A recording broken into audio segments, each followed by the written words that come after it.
It's Friday night party night and we're live. Live seeing in the weekend and seeing what trouble we can get up to for the next however many hours. Excuse me, it's the Rona. Because I'm in Melbourne and everyone has it. Actually, I'm quite paranoid at the moment. But yes, for live streams, I tend to do for about 2 hours. Friday night tends to take on a life of its own and carry on into the hours.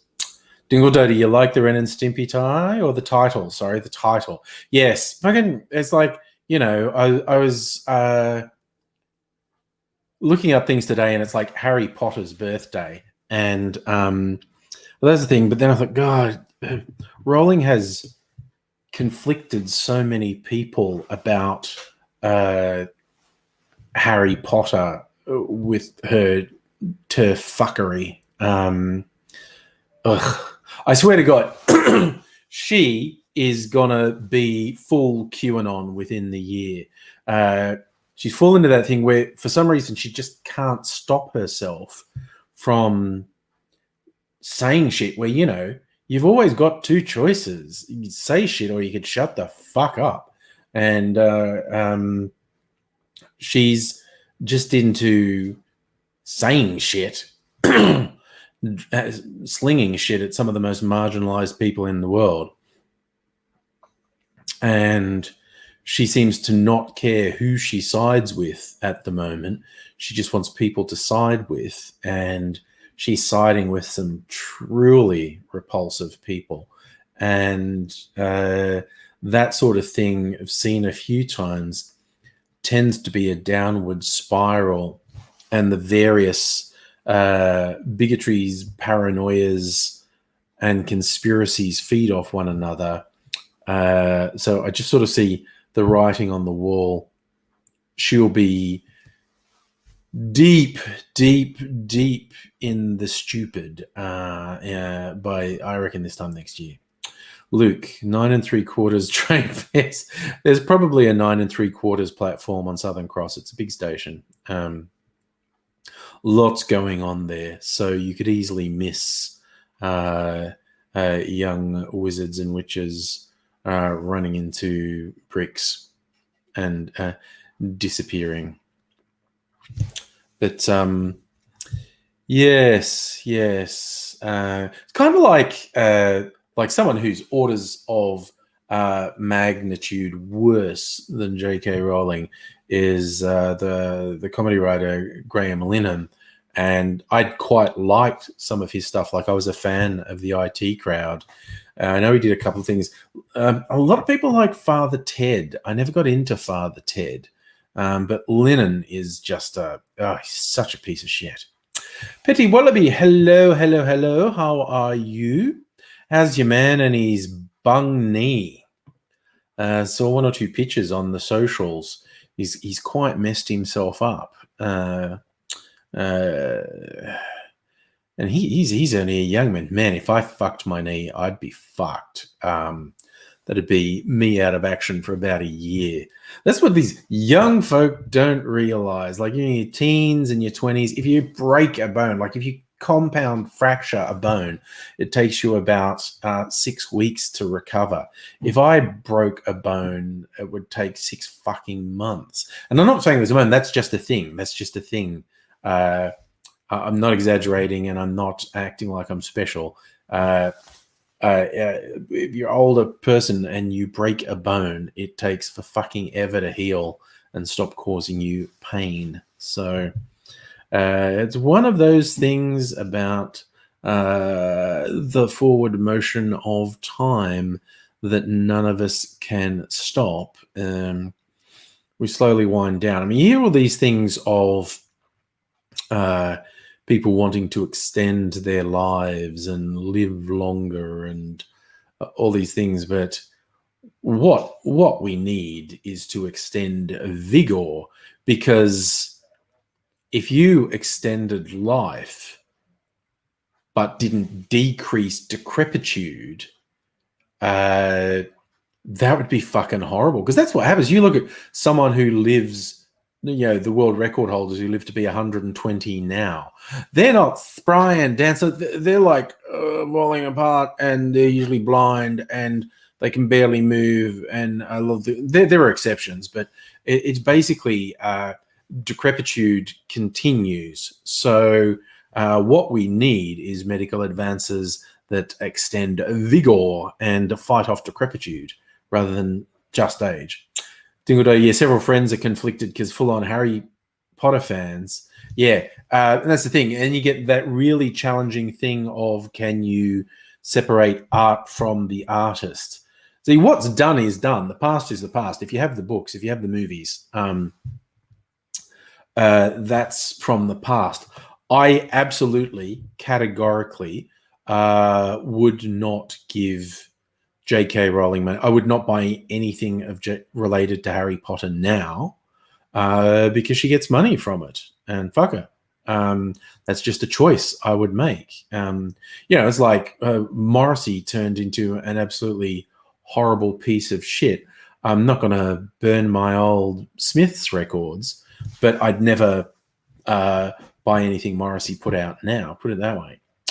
Pity Willoughby, your man's got an appointment. Doctor's happy with his progress, needs crutches and a leg brace.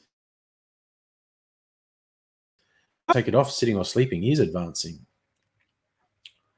Oh, my God. Dingle, you have people apologizing to you because, yeah, JK is like, yeah. Hey, Lee, bonjour to you. Peter, what are we? We're just meat being shoveled into a grave. No one wants to hear that on a night out. A Stuart Lee quote. Oh, dear. Yes, Stella, trans men can have periods. That is another suck at JK. It's just it's a bunch of producers. Kirsten, hello and good evening.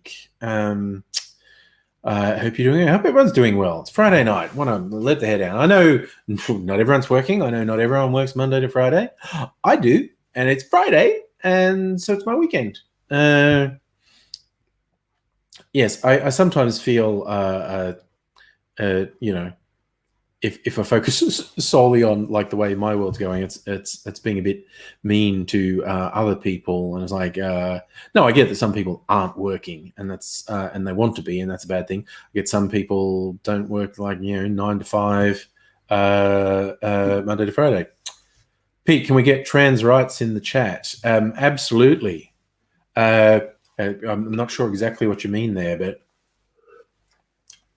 I'm a big believer. Trans rights. Yeah, I've decanted the zombie I made last night. Well, it's so boozy. It's great. I just put so much booze in it. Even with the milk clarification, it still tastes quite boozy. It tastes really nice. It's actually a really hard to describe taste. Like just, mad rum flavors, basically. And I think you got a lot of zing from the citrus in it, because it's got lime and grapefruit and pineapple in it. So it's got the really bright fruit notes, but it's got serious rum vibes going on. I'm trying to think, can I taste the absinthe? There was only a few drops of absinthe in it. Pity Willoughby, you have 2 night shifts this week, but after that, vacation. Nice. Luke, how's Melbourne? Yes, everyone's wearing masks across Victoria now because cases were popping up in rural areas. And despite the bullshit that the advisors to the federal government say, masks are a big plus, and it is, they're like denying the fact that it's spread aerosol fashion, and it absolutely is. Luke, got some Johnny Walker Red Cans premix. Nice. I'll bet everyone tried trans rights to piss off TERFs. Press F to pay respects me. Yes. Okay. Trans rights. Yes, I'm on board with that. If trans rights just keeps popping up in the chat, I'm completely on board with that. It's God, TERFs, what a fucking worry. And most of them are from my generation. There are younger women who are TERFs, but most TERFs are my generation and older. And I've sort of seen the lineage of it from the 80s. Yeah, the inability to take on new information is there we go. Trans rights in the chat. Yeah. The inability to take on new information is a weird one. But yeah, I don't know. You get really obnoxious. You don't get TERFs who aren't obnoxious, but you get the really obnoxious ones. And I just try and stay away from them. So I've dressed up for Formal Friday because I was thinking of doing a cocktail video because I'll be making a bunch of cocktails tonight. I don't know what though. Luke, we can have train rides too, buddy. Although I did think, because I was looking up, you know, what events or anniversaries are over the next couple of days, and I think it's tomorrow is the anniversary of when MTV first went to air. I'll double check that. Ginger, it's August. Jesus, it's August already. I was looking this up earlier. I just need to re-look it up to be sure if it's today or tomorrow. Where is it? A4 88 93. No, maybe it's the second. Maybe it's the second. Let me see. Let's see. Earthquake, bomb, plane crash, massacre. Jesus. I'm sure I saw it. Was it the third? If it's not the third, I'm just going to search it again. Okay, Senegal. Tallest freestanding structure. Yeah, the pedestal of the Statue of Liberty reopened after being closed since the September 11th attacks.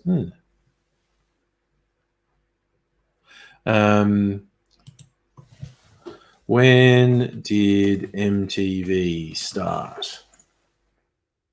It was 1st August. Okay.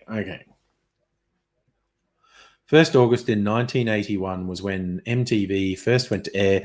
First music video they played was Video Killed the Radio Star by the Buggles. Peter having a frosé. Rosé, vodka, watermelon juice, and ice. That sounds nice. Pity Wellaby had a friend you knew before and after transition. Changing a personality was huge. That's the thing. It really, that's the thing people don't understand. Trans people aren't trying to change into someone different. Trans people are trying to become themselves. It's that discovery of self is so important. Yes, okay, I agree, Kirsten. The frosé sounds good. Annette, hello. Oh God, I had a question I was going to ask you, Kirsten. It was a fucking whiskey question, and you'd be the person I'd ask, and it's gone out of my head. I might remember it later. I thought of it just before going live.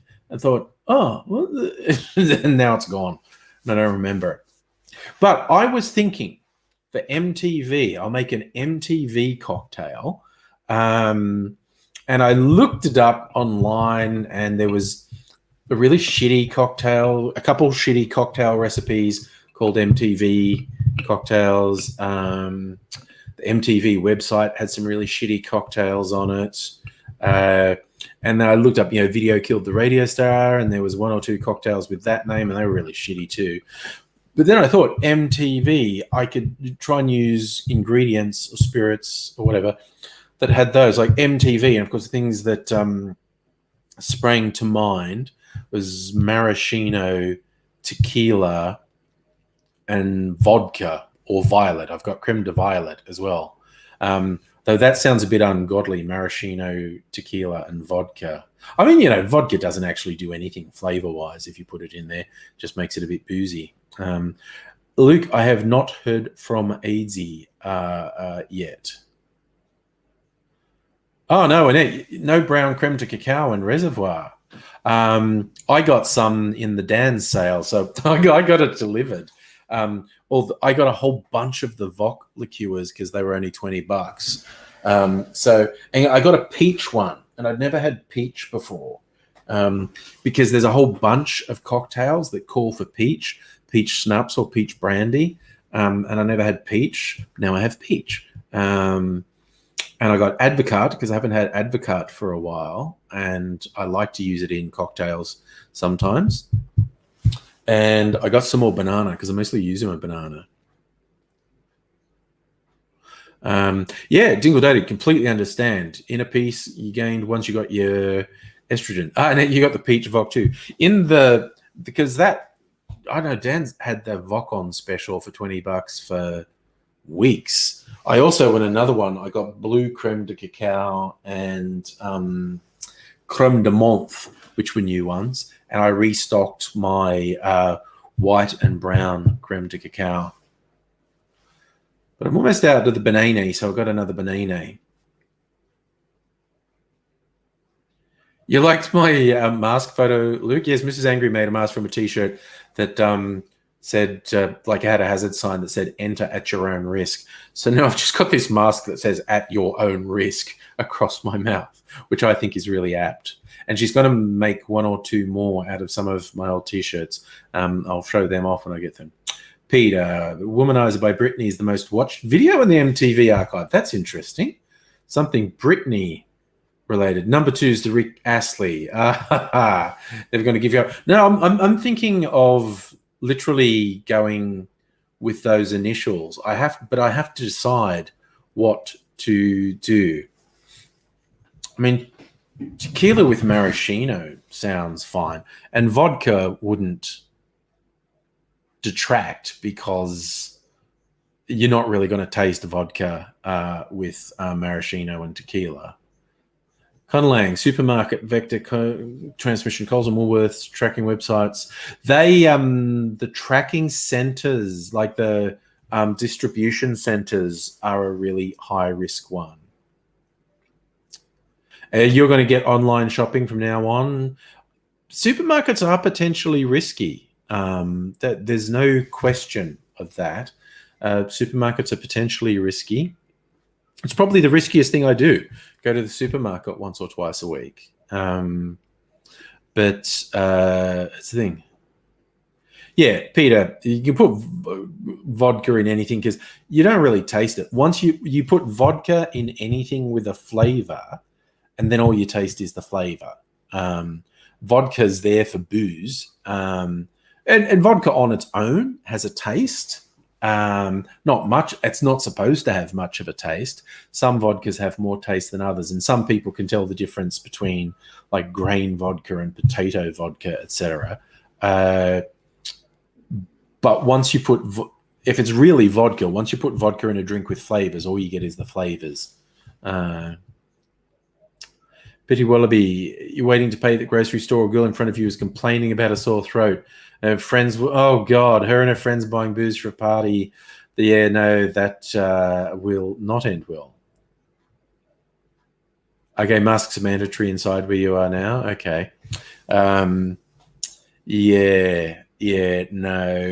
Yeah, someone's saying that. Oh God, that's like a scene out of a Contagion movie.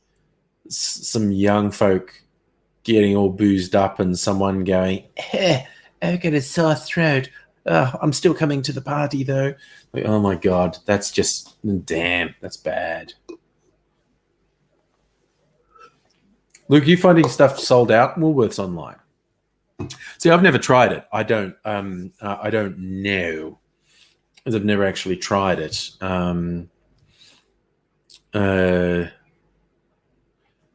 Conlang, your local metro.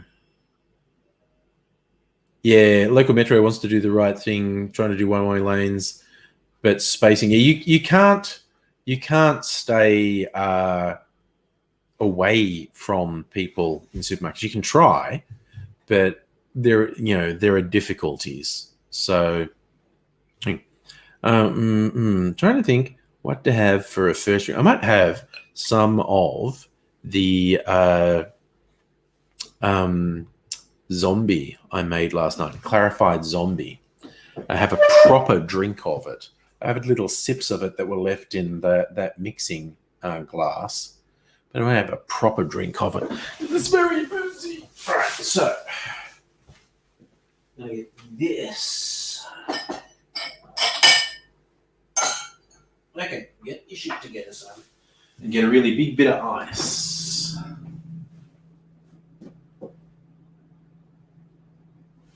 Properly frozen.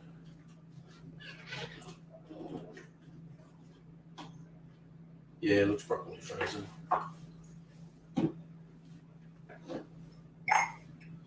Right, so big block of ice. And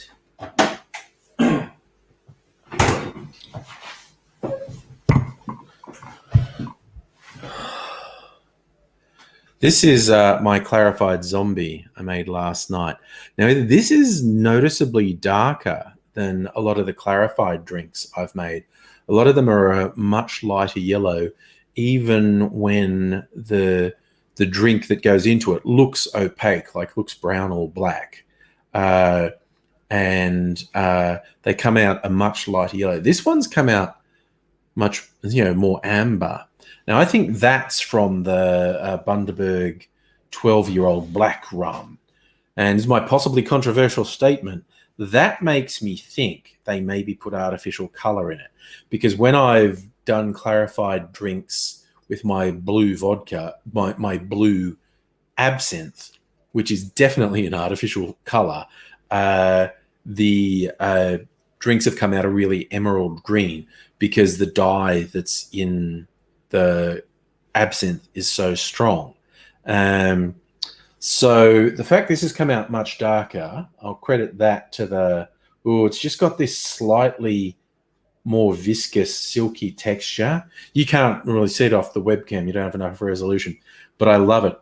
Pouring it over the ice, it's just slightly more viscous and it just looks really good. And it's got good mouth feel, as they say. So either the Bundaberg people put artificial color in their black rum, or the fact that it's been in a barrel for 12 years means it really absorbed color from the barrel. But yeah, I'd say it's definitely the color from the 12-year-old Bundaberg that's made this a bit darker. And hello, Safa. Conlang, you may be right about biohazard suits for everyone, but cheers. Seems Friday night. Start with a drink.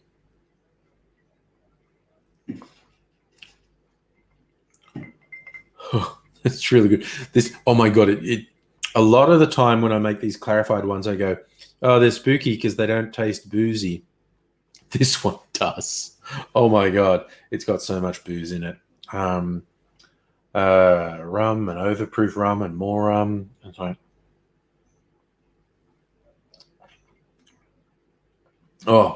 it's got like herbal spicy notes that are probably coming from the falernum and the absinthe that's in it.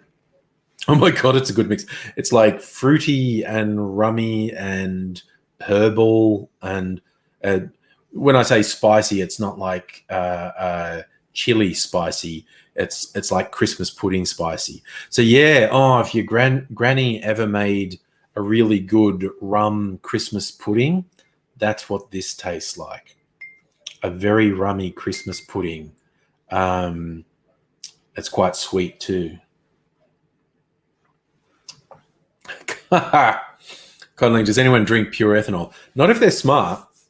I've had the Polish rectified spirit, which is like 93 to 95% alcohol. You're meant to use it to make tinctures. You're not meant to drink it. Use it to make tinctures and dilute it down. For laughs, I did actually try it straight with AIDSy, and actually held it in my mouth, like on my tongue, and it's such high alcohol content. Your mouth is warm enough to vaporize it. Like, it was the weirdest feeling. I could feel it like volatilizing on my tongue. Could feel the process of it vaporizing on my tongue. It was a very weird feeling. We did have a couple of deaths from alcohol poisoning from foolish young people doing shots of this spiritus, because it's like, okay, so like one shot of this is basically 2.5 shots of vodka. And there was stories, someone's 18th or 21st, she was coerced by someone into doing shot after shot of this. And the thing, because if you're doing shots, you can ingest a lethal amount really quickly, like before it gets through, before you actually feel how much alcohol you're drinking, if you're stupid enough to do shots. And this girl having her 18th or 21st did 4 or 5 shots of spiritus. So, and I mean, like, in the space of a couple of minutes at most. And so that is like doing, 10 to 15 shots of vodka inside of a couple of minutes. And, she died. I think there were at least, I'm pretty sure it's illegal now. There was a brief period when it was comparatively easy to get, like even Dan Murphy's had it, and then only specialty places. Then I think it got made totally illegal. There was at least 2 deaths from alcohol poisoning from people being fuckwits. So I don't know. If you've got your own distilling action happening, you can make your own rectified spirit, because a lot of spirits and liqueurs, the starting point is a neutral grain spirit that's anywhere from 80 to 95% alcohol, and then you take it through a few different processes, which brings the alcohol content down. Yeah, Kirsten, you've had 78% alcohol. Well, I've got, my absinthe is 80%. Yeah. The 3 most potent things I have down there, 80% absinthe, and the same maker makes one that's 85% alcohol. Black absinthe is 85% absinthe. I have the remnants of my Polish rectified spirit I infused with some herbs, and I left the herbs in too long, and then the herb flavor was overpowering. So I was using it as bitters for a while, like just a few drops in a drink, and even that was really strong. Not strong alcohol, strong herb flavored. So I've diluted it multiple times with vodka, but it's probably, I have no way of measuring it, and there's not that much of it left. It's probably at least 60% alcohol. Actually, I just finished my overproof rum, which was 69% alcohol. I have to get some more overproof rum, just because that's the thing I have to have.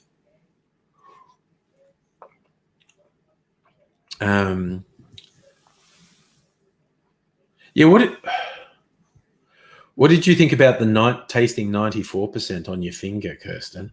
Because I found tasting that strength was, the Pateen's only a bit 50 something. And I did just get some Navy strength gin that's 50. That's what I was going to do. I was going to make a fucking, after listening on the Applewood live stream tonight, the guy from Brookies who do the Mac thing is going to make a Mac martini instead of an espresso martini, because I don't like coffee. Do it with this macadamia liqueur. Going to make a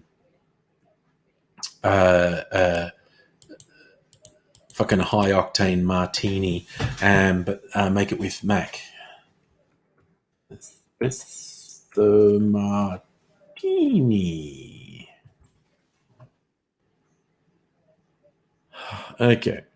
whose recipe do I trust? Absolute, liquor.com, or Difford's?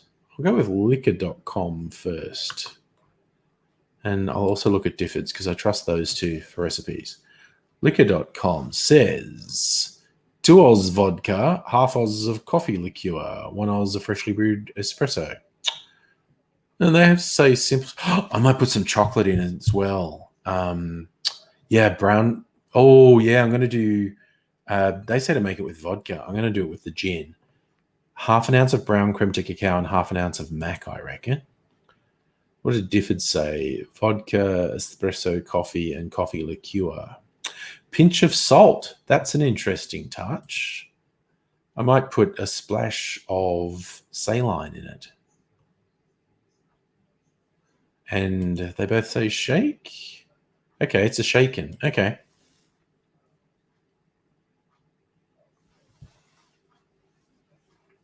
I've got, Dingle Doty, I've got a few over 50%. I've got the Rittenhouse Rye, which is exactly 50%, 100 proof. Poutine is...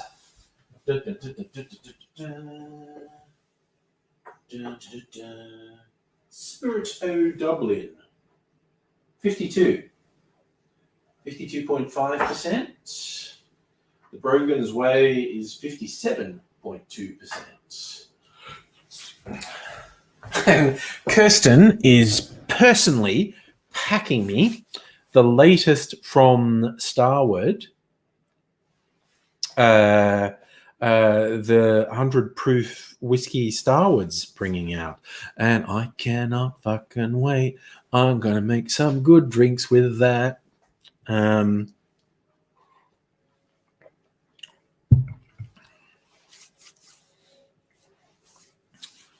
Yes, I'm absolutely going to get stuck into that rather special beverage when it arrives. I'm going to make a couple of yes.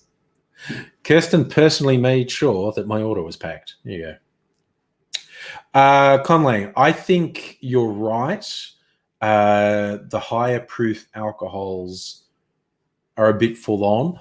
But as a component in a cocktail, I think high proof spirits can be really good because they provide a bit of punch. And you can put some other stuff in to take the edge off the edge off the high proof spirit. But you just get a bit of punch from the high proof spirit. Like this has the last of my overproof rum in it. 69, dudes. Ooh, Kirsten, there might be a little extra in my box. Ooh, now I feel special. I'm going to do some stuff for my cocktail channel with I keep forgetting the name of it. Fortis. The rather special new whiskey from Starward.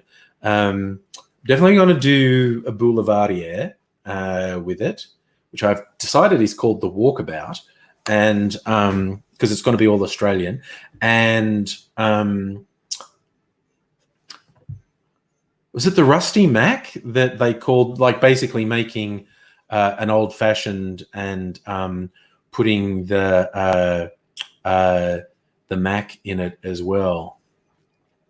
Dingle Doty, again, you're going to have your preferences, but I was actually having a discussion. I work with a gentleman of Scots heritage, and still got the accent. He's been here a while though, and he was saying how he hated American whiskeys. Americans don't know how to make whiskey. So I said, have you tried the Australian stuff? And there's a couple of Australians he likes. There's one in Tasmania, and yeah, he liked the Starward. And I did mention to him that there was this new higher proof one coming out, and he's like, ooh.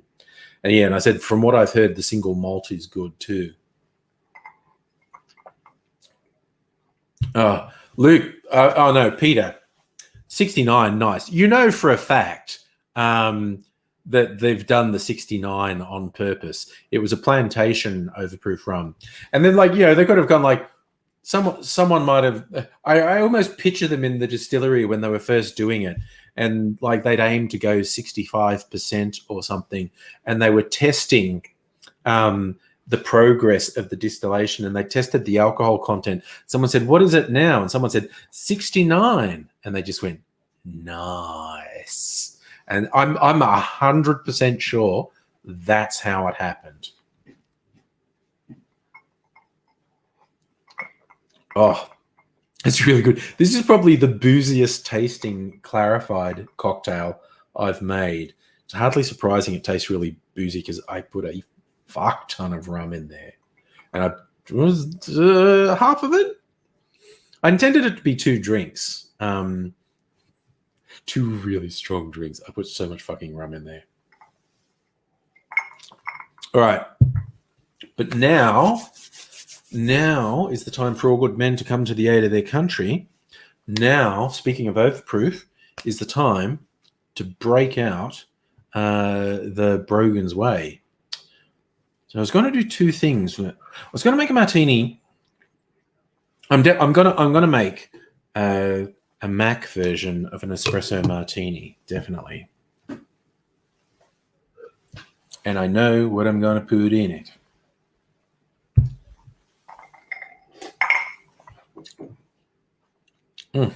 Oh my God, that is very boozy.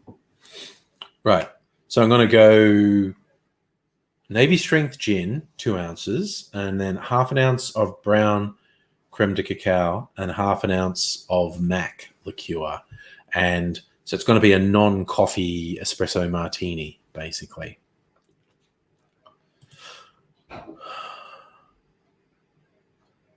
So liquor.com say some simple syrup. This is interesting. And Difford's don't. Difford's say actually salt. Maybe I'll do both. Yeah, I think I'll do both. But I won't do half an ounce of simple syrup. I'll do maybe 1/4 of an ounce of simple syrup. Yeah. Might just do a teeny bit. Yes, it's Friday night, Luke. I can do anything.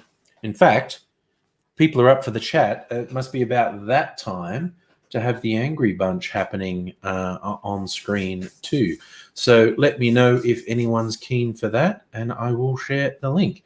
In the meantime, it's time.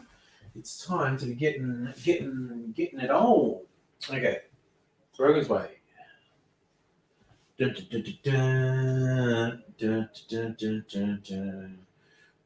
is everything? I've rearranged everything. You reckon that would make... Oh, that's... You're staring me in the face. Staring me in the face.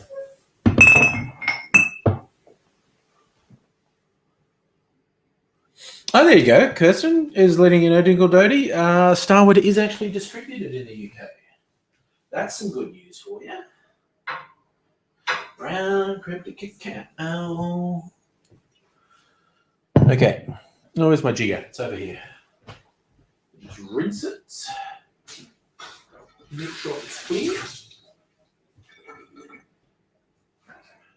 Should actually probably wipe it to make sure it's clean.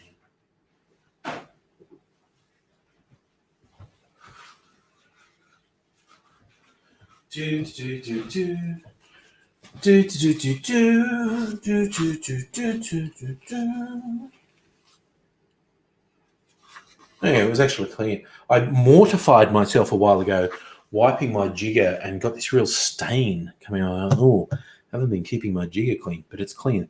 Again, that sounds very innuendo-ish. I haven't been keeping the jigger clean. I'm going to get some saline. Just a splash of saline and splash of sugar syrup.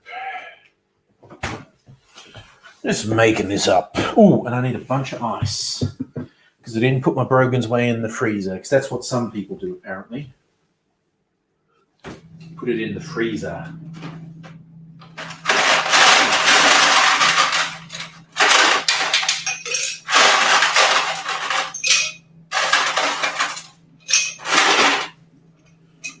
What's ice? Jesus, what did I do there? Didn't put my tray in all the way. No, what the fuck is that?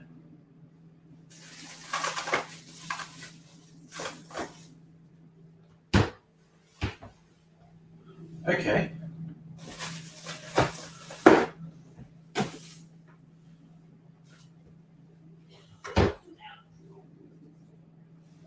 Is it that?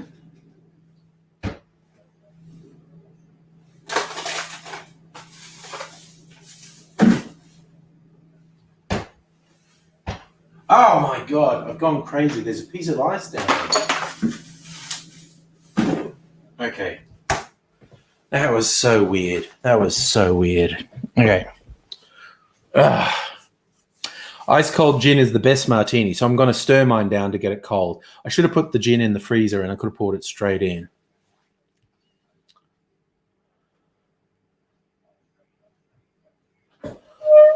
Oh, nice, Dingle Dirty.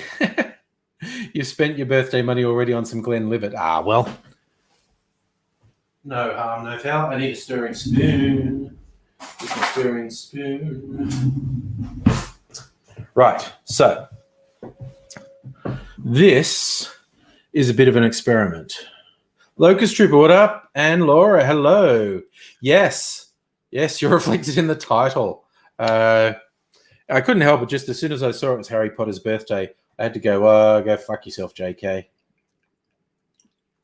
So 2 ounces of Overproof, aka Navy Strength gin.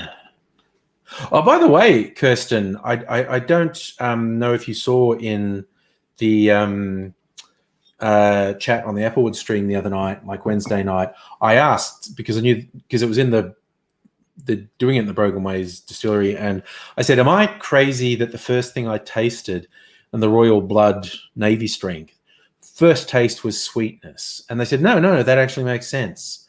Then you get all the spice, and that's absolutely true. After that, you get spice.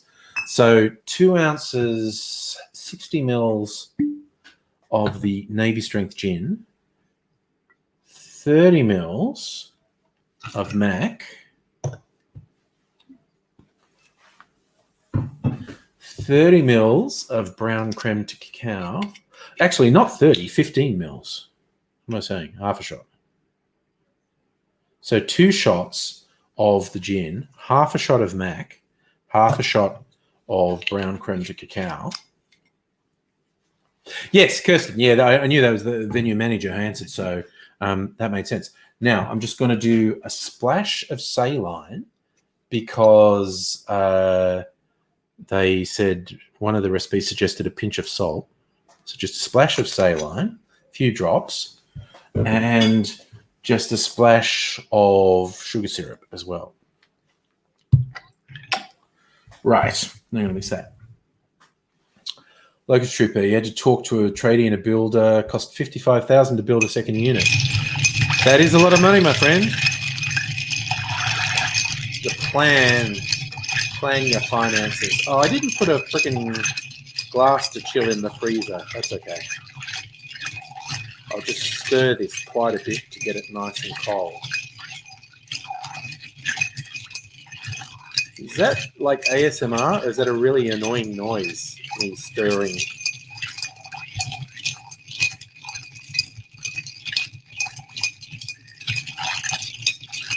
I have to get my strainer too. Ugh. Where did I leave my strainer?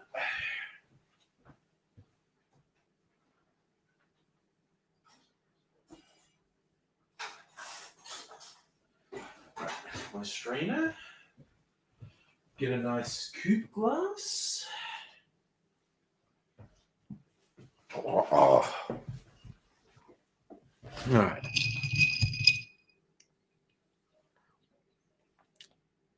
Locust Trooper, saving up your money for eBay sales. Whew. Nice. So, pouring out my no coffee espresso martini.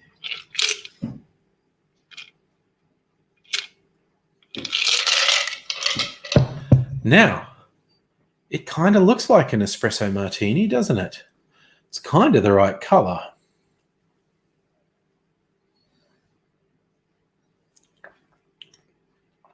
my God, that's good.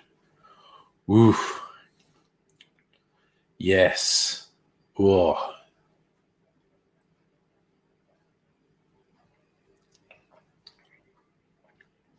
Oh, my wordy, that's good. Oof. I think I'll do that for my YouTube channel at some point.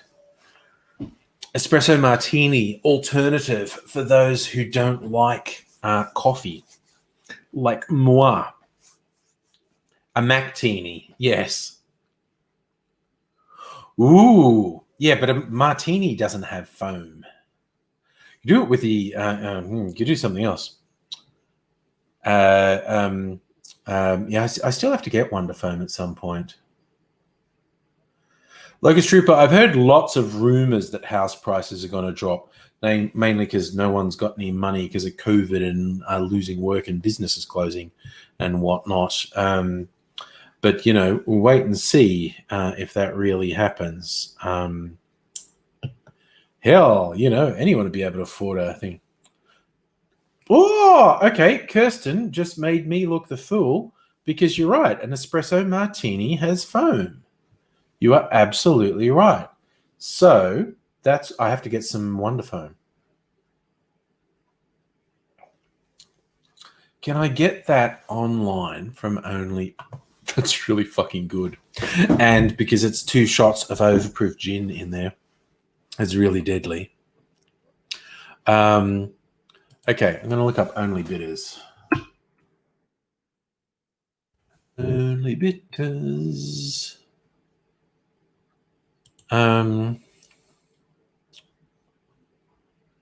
Yeah, they have stuff.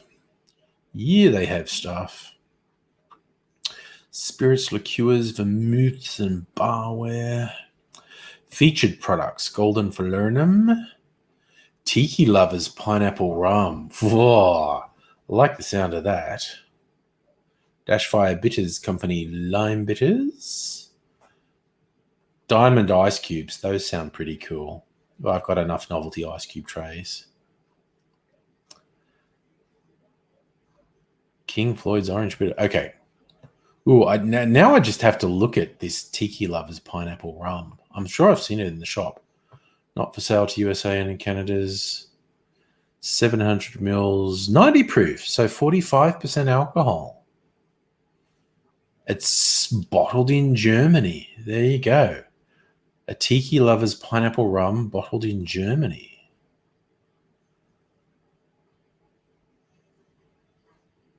Made with real tropical pineapples sourced from South America, harvested, sweet juice extracted by pressing, unfermented juice is dehydrated to lower its water content, emerges as a complex pineapple extract that does not overly dilute the blend of rums.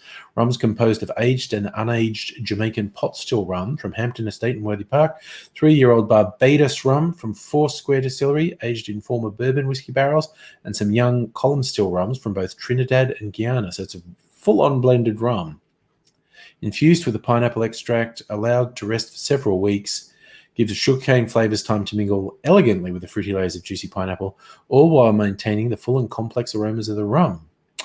Tiki Lovers Pineapple is not the usual kind of flavored rum. It's bold. It's funky. It's not hiding its rum personality. Stands out where it should, evoking the flavors of the Caribbean islands and their long heritage of rum production. Ooh, that's really tempting. Because I was thinking of getting the plantation pineapple, but that one sounds really good.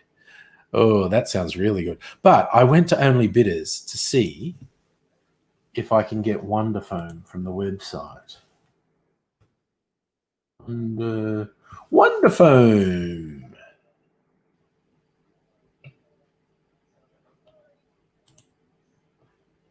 Wonder Foam for $35.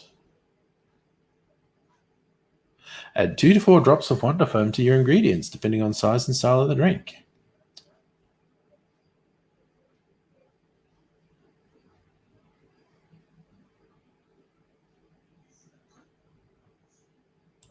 Okay.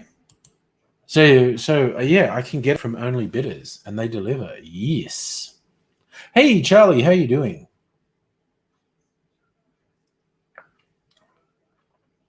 Jingle Dirty, you also bookmarked Only Bitters. Maybe the only way to get Okar Gold. Oh, Okar Gold is a nice drink. Okar Gold is a very nice drink. Goes so well with so many things. Basically, when you see any cocktail recipe that talks about yellow chartreuse or gentian, or there's basically any sort of golden herbal liqueur, you can successfully substitute Okar Gold. It will taste different, but it won't taste bad. Okar Gold is a really nice drop. Like a stripper, why don't I get on housing? I'm actually relatively cash fluid at the moment. Not enough to buy a house. Like I said, Mrs. Angry owns a couple of apartments. It's probably like, when we get old and retire, we'll just move into one of them. Oh, Charlie, your net's being a bit shit. That's not good. And g'day to you, Strictly Sega. This drink fucking kicks ass, and I will get some Wonder Foam to put in it and shake, and then it will have the complete espresso martini thing. You're a genius, Kirsten. You're a genius. So you can also tell I don't drink espresso martinis because I forgot they have foam. Because when you shake the actual coffee and coffee liqueur, it tends to foam. I put a couple drops of Wonder Foam. It'll foam and it'll look just like a proper espresso martini. Kirsten, you need Okar Gold, and husband says no. What is he saying, that you finally bought enough alcohol, or does he just think that's not a good addition? Jesus, just make oh my God, there are so many good drinks you can make with an Okar Gold with all your gin collection. No. It's it is a really good drink.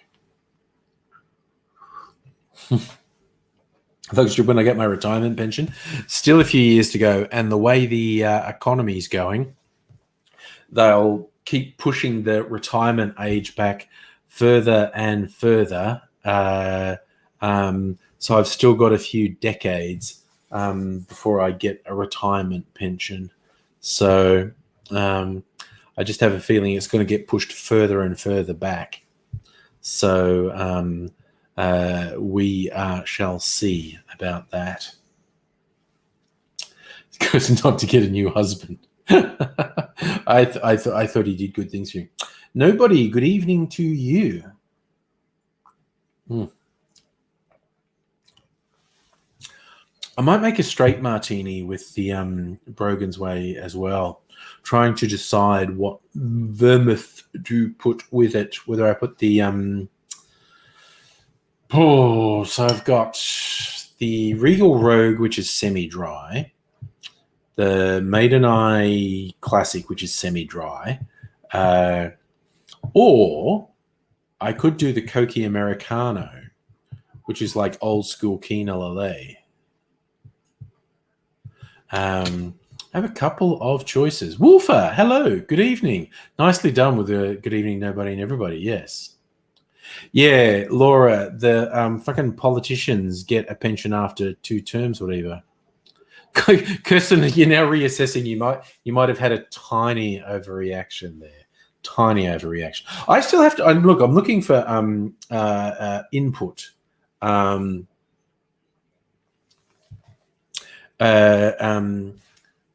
want to do an MTV cocktail. I want to invent my own MTV cocktail and use the initials MTV. The things I have thought of for the ingredients with MTV: maraschino liqueur, tequila, and vodka or violet liqueur. I have both of those, and I don't know if anyone else can think of it. And it doesn't have to be alcohol. It could be the non-alcoholic juice. Is there a juice that starts with MTLV? I can't think of it.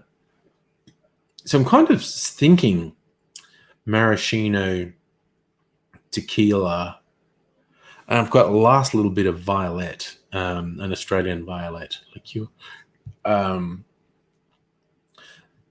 That could be a good MTV cocktail. Maraschino, tequila, and violet liqueur. I don't know. Nobody, you want to make the pollies go through the same shit every Australian does. They should have to work minimum wage, basically. They should have to work a minimum wage job. Oh, Wolfer. Oh, dude, I'm such a fan of puns. Molotov, Cocktail, MTV, very good. Kirsten, coming in with the Velvet Falernum. Yes, for V. That's a much better bet than vodka. Maraschino, tequila, and Velvet Falernum. That's probably going to work. Oh my God, just the spices in Velvet Falernum with tequila. Stella, vanilla, thank you. Vanilla is another good flavor. That is a very good flavor.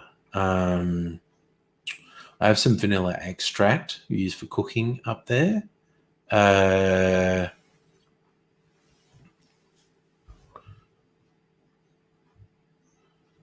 Yeah, vodka's out the window now. Velvet Falernum. I think maraschino, which is cherry liqueur, tequila, and Velvet Falernum, which for those who don't know is like a rum liqueur. It's very syrupy. It's got lots of island spice flavors in it. Fucking tequila with Velvet Falernum, yes. Just got to think what ratios. Probably want to be tequila forward. I do have some tequila I infused with citrus peel, actually. That might make it a bit more interesting. I've got some Reposado tequila and some Blanco tequila. And I've got some Blanco tequila that I infused with citrus peel.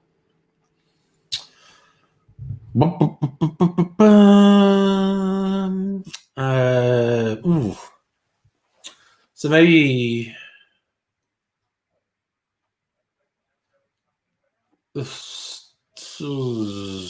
off the top of my head, I'm thinking 2 ounces of tequila, half an ounce of Velvet Falernum, and half an ounce of maraschino. Don't know if I should put anything else in, like lime juice. I should put some lime juice in, yeah? Tequila and Velvet Falernum both call out for lime juice, I think. Maybe half a shot of lime juice.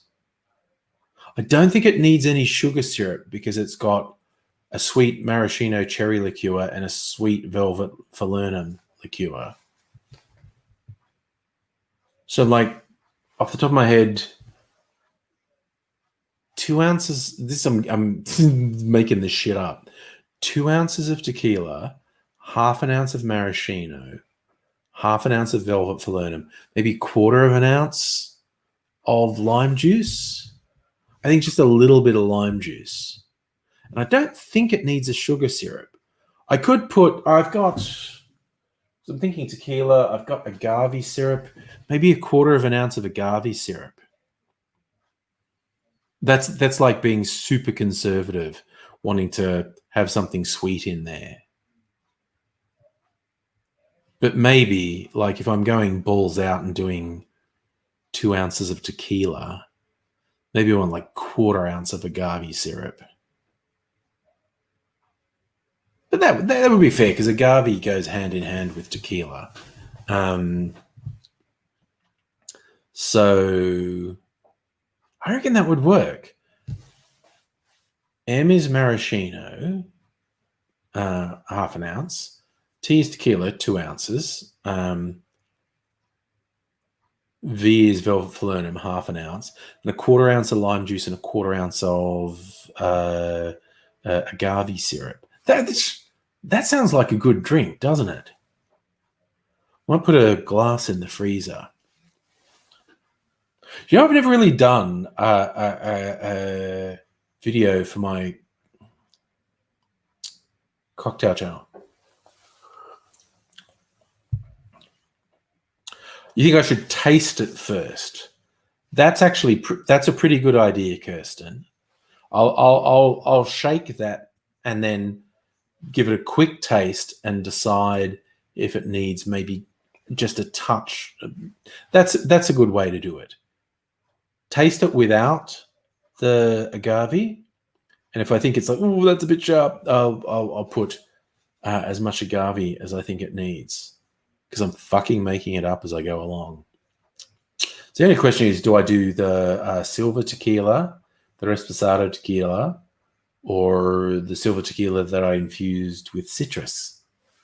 Because those are my options on the tequila front. So I feel like so many cocktails, people expect me to know which is, the better rum or the better tequila or the better whiskey. And I don't fucking know, man.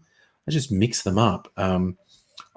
Although, like last night when I did that side-by-side taste test of the Beanley rum, the Flor de Cana rum, and the Bundaberg 12-year-old rum, they were like super obviously different things. Like the Beanley was really like sweet caramel notes and very sweet.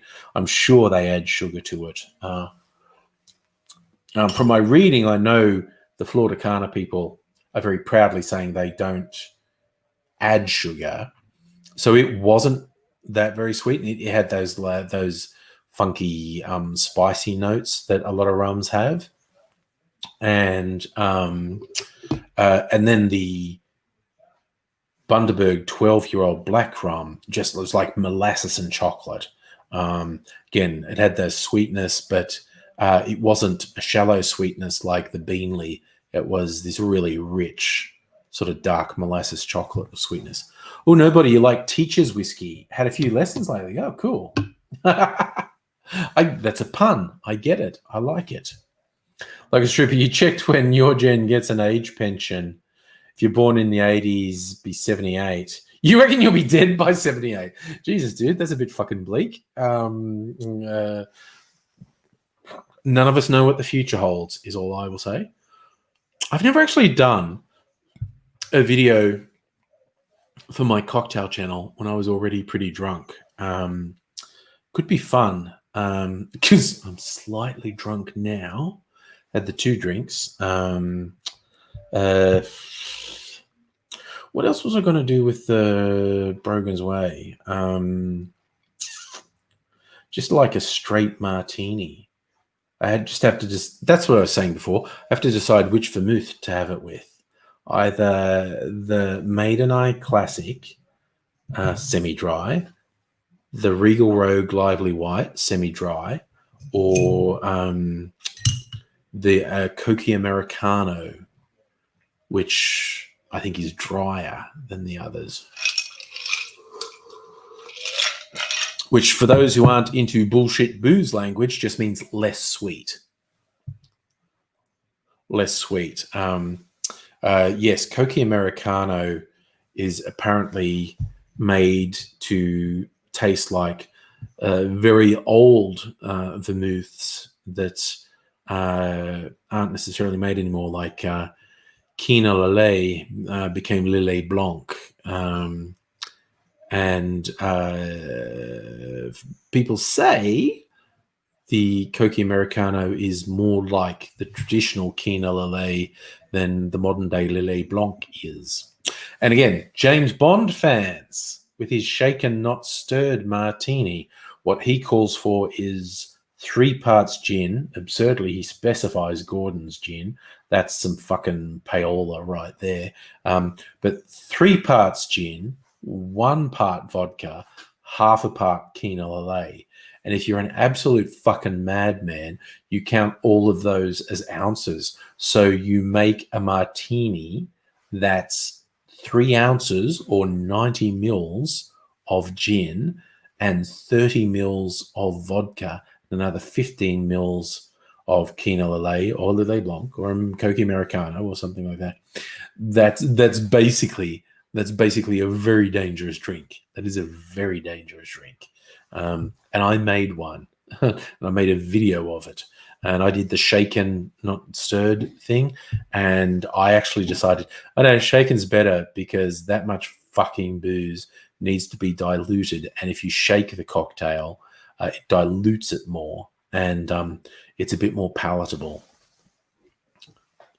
Was it Kirsten with martinis? I bet like you're like I think from previous discussions, you're in the very dry category, like about 4-1 gin to vermouth. For those who don't know, people get really weird about martinis. The ideas of martinis go everywhere from a 50-50, half gin, half vermouth. That's not very popular. And then it gets to greater proportions of gin to lesser proportions of vermouth. And the more gin and less vermouth in the cocktail, that's called being drier. And some people go so far as to say like a 10-1 ratio. It's like, so basically, like 2 shots of gin and just a splash of vermouth, just the smallest amount of vermouth. You're a 6-1, Kirsten. Wowzers. I might go 4-1. So yeah, but Kirsten, you're mad for the gin. Like when I reckon the Australian economy is going to pick up again, dude, we are the fucking repercussions of COVID are going to last minimum 5 years. We have tough times ahead for the next 5 to 10 years. Because I'll tell you one thing COVID's doing is showing all the shortcomings of late stage current system. Is fuck. Wow, 75 mils of gin and 10 mils of vermouth. God damn. Okay, I'm going to make a 4-1. I'm going to do 60 mils gin, 15 mils vermouth. Just have to decide which vermouth. I'm not going to try all 3 of them. Okay, that just tastes like water now. I can reuse that ice. Very, very gauche of me to reuse the same ice. Yes, well, Kirsten, you are mad for the gin. That is definitely true. I'm going to do a 4-1. 2 shots of Brogan's Way, Navy strength, to half a shot. What do I do? Oh, I think to make it just a nice clear color, I'm going to do the Regal Rogue semi-dry. It's in the fridge.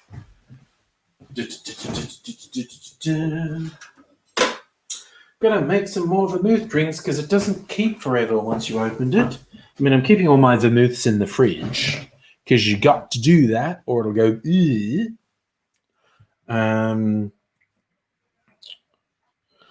Right. No, I should put a glass in the. I'm going to put a couple glasses in the freezer.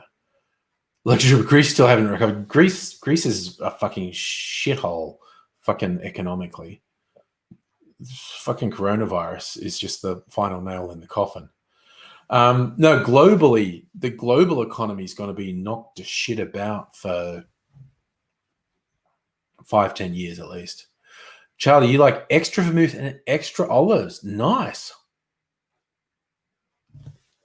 And you prefer a gin like Bombay Sapphire. Interesting. Yeah, see, this is the thing. One of my favorite sayings, a good drink is the drink you like. You never let someone who's a snob tell you the drink you like is bad. If you like the drink, it's not bad. So I'm going to chill some glasses. These fucking bits of chicken back where I found them.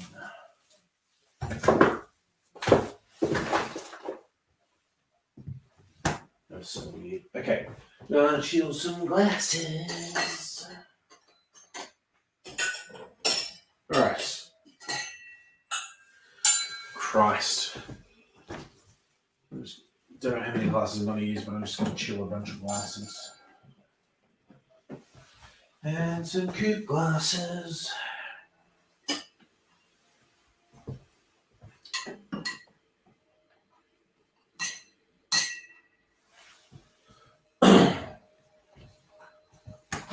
Oh, let's go. Let's go. So I just chill some glasses. I'm thinking about what to do now. I have to rinse this though. I'm gonna rinse my jigger.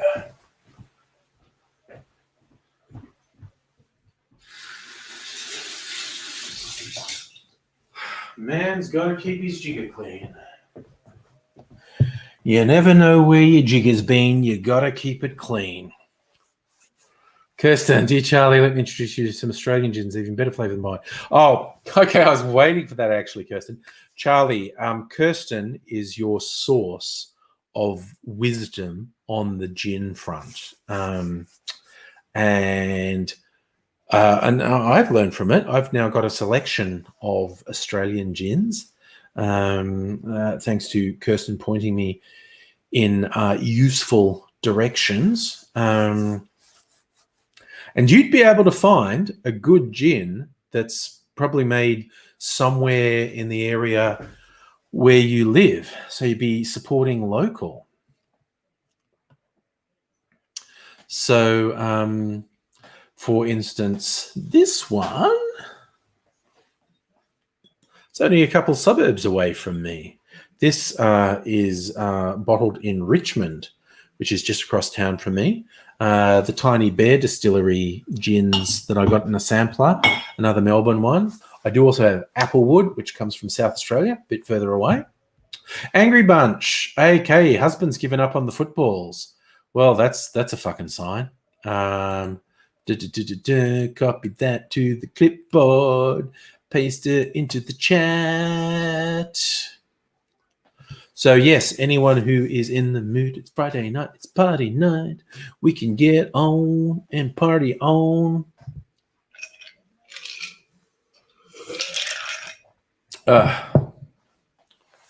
So yeah, you get your webcam on and we see what's happening. Pete, first cab off the rank.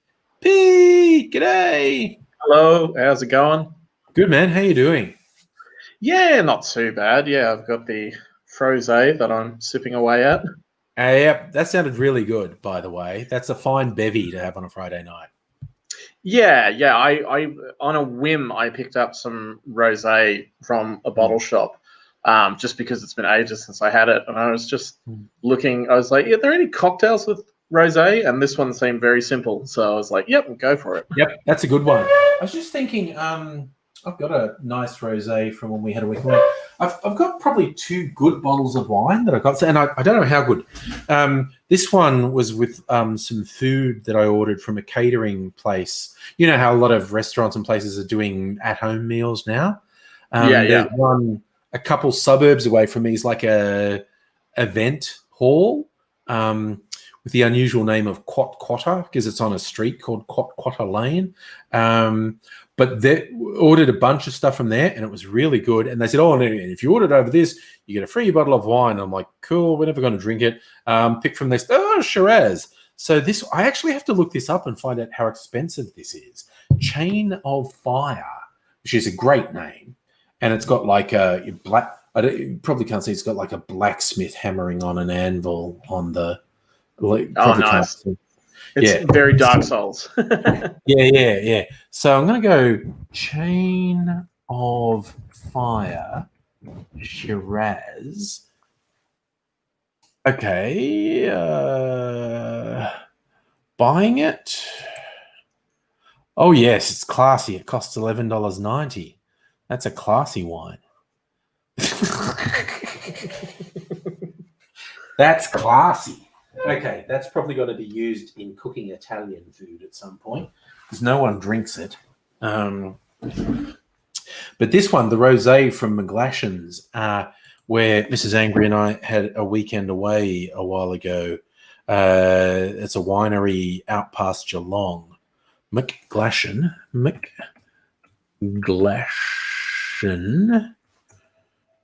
Rosé. How much does McGlashan Rosé go for?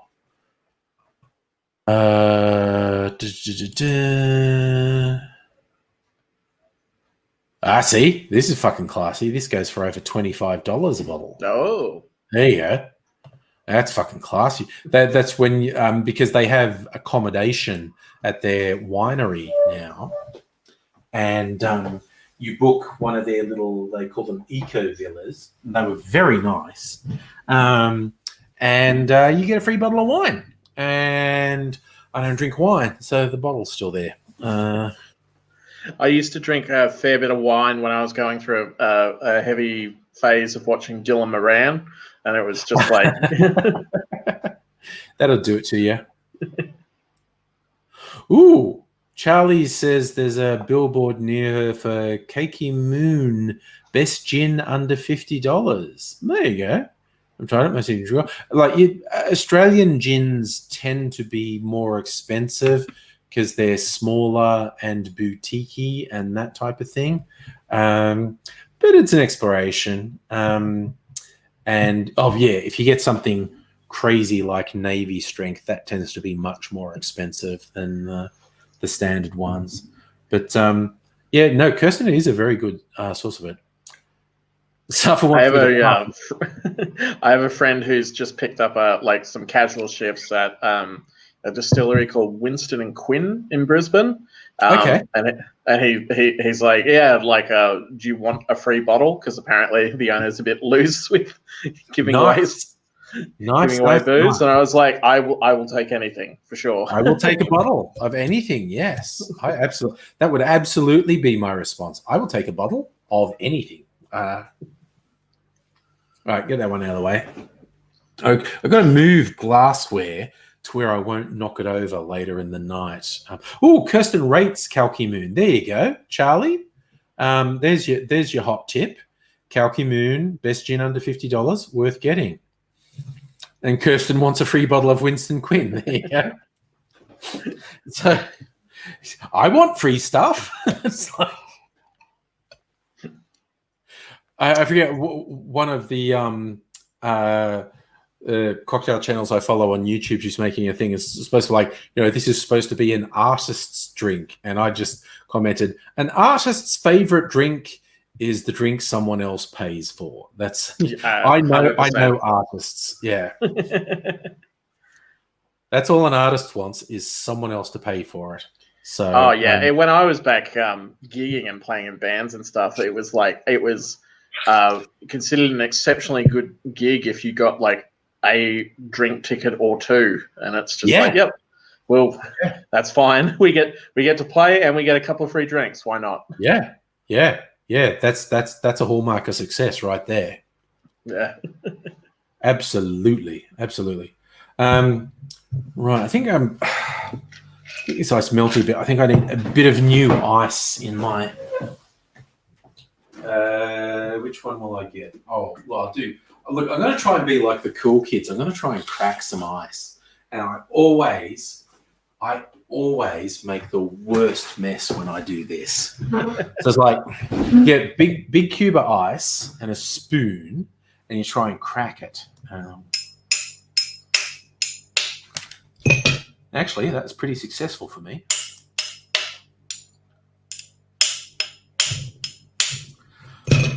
Okay, I swear to God, that is a million times more successful than any other. Why wasn't I doing that for my fucking YouTube channel? That was the most successful ice cracking I've ever done. Sod's law. Yeah, it is. Right, so I'm going to try and do it again later, and I'll fuck it up. All right, so I'm going to do. Sorry, mate. What are you going to say? I also saw Safa was talking about Demon Souls getting remade for PS5. That is almost enough to tempt me to get a PS5, but I'm still not fucking buying one. No, it'll be at least a year after release. At least a year after release before I get a PS5. Oh yeah, it's just like basically this is the great period where everyone who's releasing a new games console just straight up lie about what it can do. It's just like I'm still waiting for the PS3 Killzone graphics that were promised initially. We still haven't got anywhere near that. Yeah.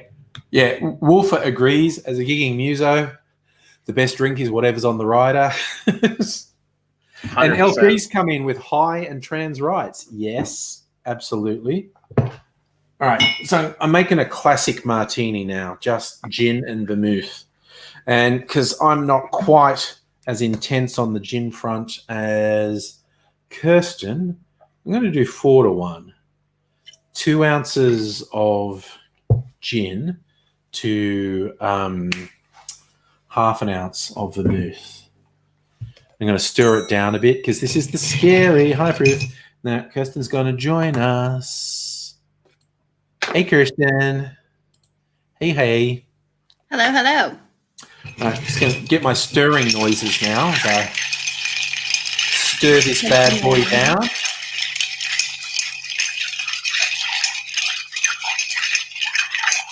Get on my fancy Friday night jacket. That is a fancy Friday night jacket. I'm loving it. All right. I have my dirtbag cut-off vest jacket that I will put on. Yes, be a dirtbag, Pete. Whoa, that's a good bit of bite. All right. So, I think the glass will be chilled enough now.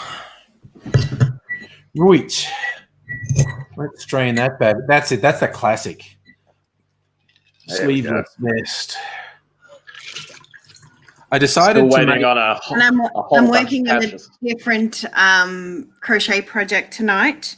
This is a beanie for my beloved Oh, nice. because he pointed out that I was supposed to make him a beanie before I started the other blanket. I felt Oh, bad, no. and now I'm doing this.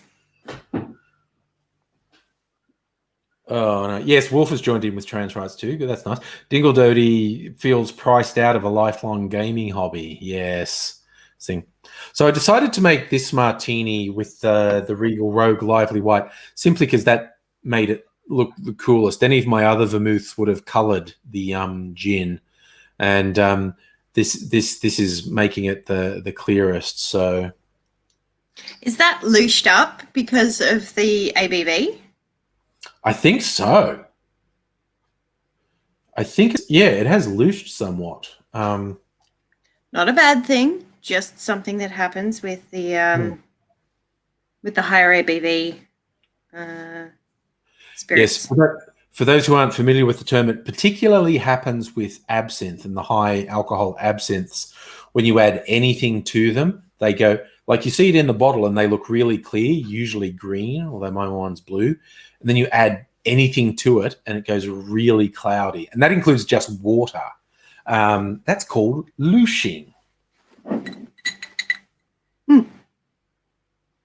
So,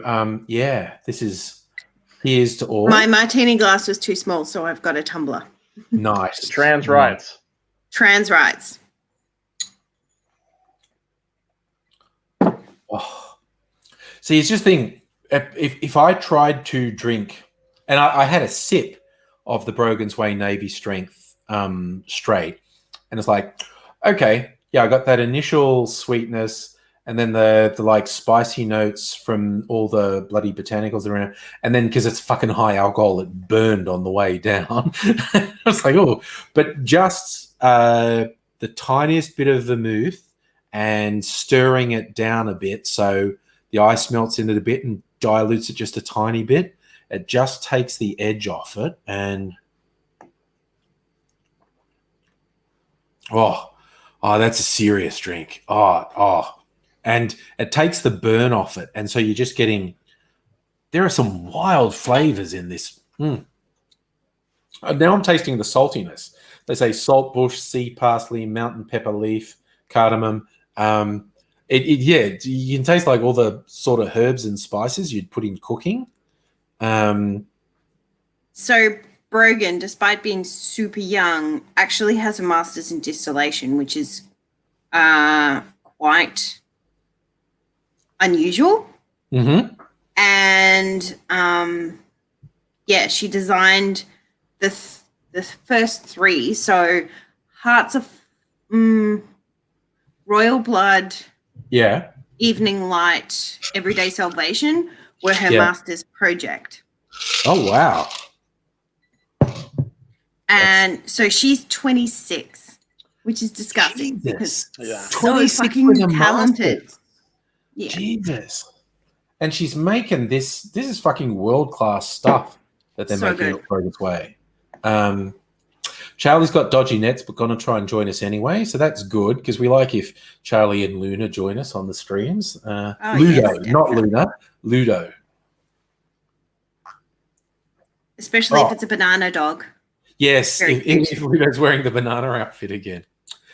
Oh, just it literally tastes it's one of the declared drinking words for Henry, herbaceous, but this is the botanicals in this. It's like, like with good Italian cooking when you can taste the individual herbs in it. And this is wild. You're drinking booze, but you're like, oh God, no, I can taste the herbs in this. This is pretty wild. Yeah, it just needs the smallest amount of stuff to tame it. Oh my God, it's terrifying how drinkable that is. I'm doing 2 shots of overproof gin here. Yeah, I think you're mad, sir. But yeah. Yeah. And it's so drinkable. Like, again, but we always joke about who can use wanky language about booze. I love Regal Rogue has it down. Their copywriter is a fucking legend. Like, I'm going to try some of their other products just for the copywriting. Is it leading the charge in the vermouth renaissance? Regal Rogue is a new world discovery that celebrates the spirited adventurer in us all with a flirtatious liaison of native Australian aromatics marrying a lively citrus and a subtle floral character with Semillon grape. Regal Rogue brings bountiful merriment to all manner of soirees. Oh, it's brilliant. The ideal aperitif or shared pitcher, a lavish serve poured over ice, chaperoned by tonic, garnished with grapefruit and a sprig of rosemary. They're legends. Whoever writes that stuff is a legend. Someone was good at bullshitting their way through English class in high school. They had no trouble with 1,000-word essays in high school. It's like where the rest of us is using 1 word to describe something, they're using 10 words to describe something.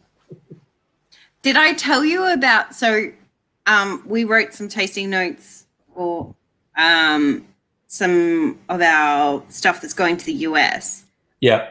And we had it come back to us where they said, so one of the tasting notes was like a leathery, like spice or something.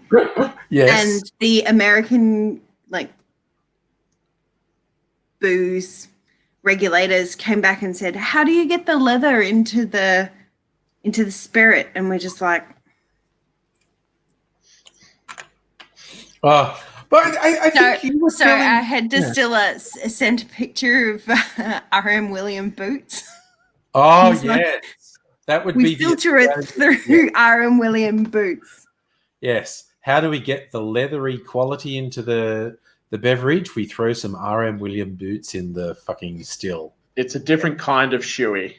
Yes. Exactly. The great Australian shoey. I'm sure, Kirsten, it was you who told the story that the people who make the bloody Shiraz gin, the Americans thought they literally... Well, no, it was Missy Kessler, who's the brand ambassador, told the story on Henry Stream, and I merely repeated it. All right. But yes. So Bloody Shiraz kept getting rejected by the government agency is called the TTB, from the TTB, because they thought that there should be blood in the ingredients. And everyone's like, that's not Australian humour. Yeah, no, it's a joke saying bloody, because it's a red Shiraz coloured gin, and so we called it a bloody Shiraz. So it's actually not called Bloody Shiraz in the US. It's called Shiraz gin. Yeah, of course. The fucking Americans can be so literal. It's so weird. I'm currently Apparently having there are dragon sausages in Wales, and they put on the label does not contain actual dragon. Fair. Hi, Charlie. Hello, Charlie. Oh, and Ludo. Nice. Hey, Ludo. He was sitting there staring at the toy shelf, waiting for me to pick the right one. Did you pick the right one, though? Good.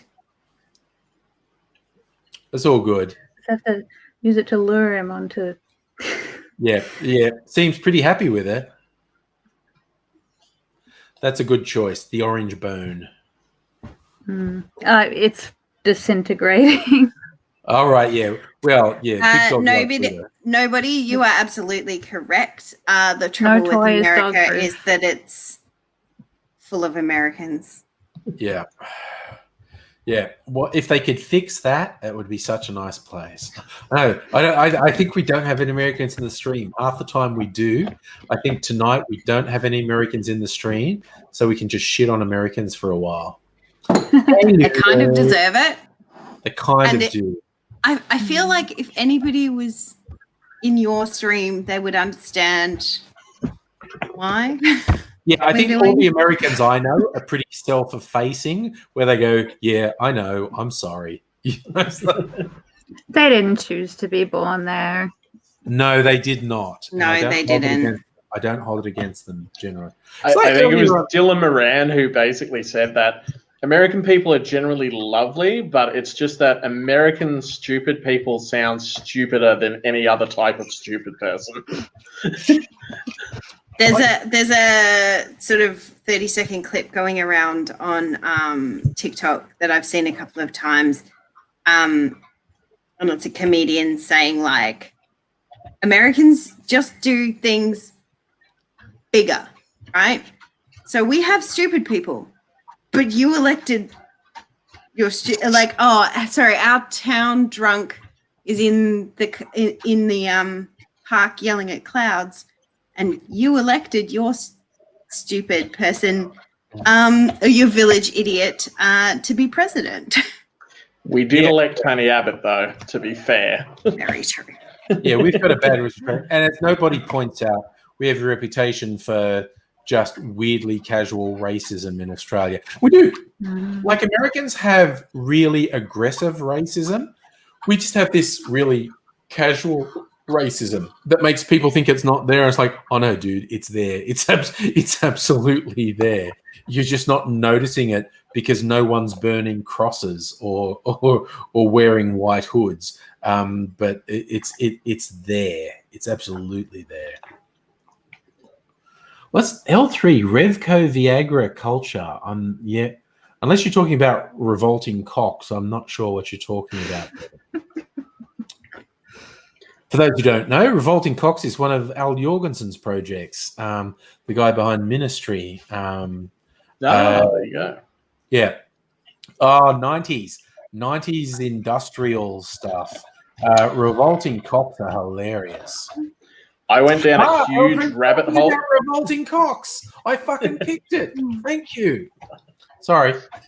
You're right. I went down a huge rabbit hole recently. I found out who KLF were, the KLF. Oh my God. That's a rabbit hole, dude. That's a rabbit hole. That's a Time fucking... Lord. That is Yes. the most ridiculous Wikipedia Dr. article Matata. I've ever read in my entire life. They just... The KLF, the Justified Ancients of Moo Moo, the Time Lords, they are what's that fucking weird belief system they're in? it's Church of the Subgenius? No. Well, it's actually No? kind of related. Because Pete, Devo did were you- into that. Discordianism? Is that the one? Discordians. They're Discordians, yes. Yeah. They're chaos lovers. And Nettie's joining us. Hey, Nettie. Hi, I heard you saying the revolting cocks. Yes. Hi. Well, One of my favorite bands. I think that, see, Nettie and I are the same vintage. Revolting Cocks, I got onto them when they did a track called Beers, Steers, and Queers. And there's a couple different versions of it, but the version I like they released as a single, I've got the Revolting Cocks album and the Beers, Steers, and Queers 12-inch single, and this 12-inch single starts with a sample from Deliverance with the Rednecks. Captain Boy, you got a pretty mouth, boy. I'm gonna make you squeal like a pig. Come on, boy, squeal for me. And it's Rednecks raping this guy. Squeal, boy, come on.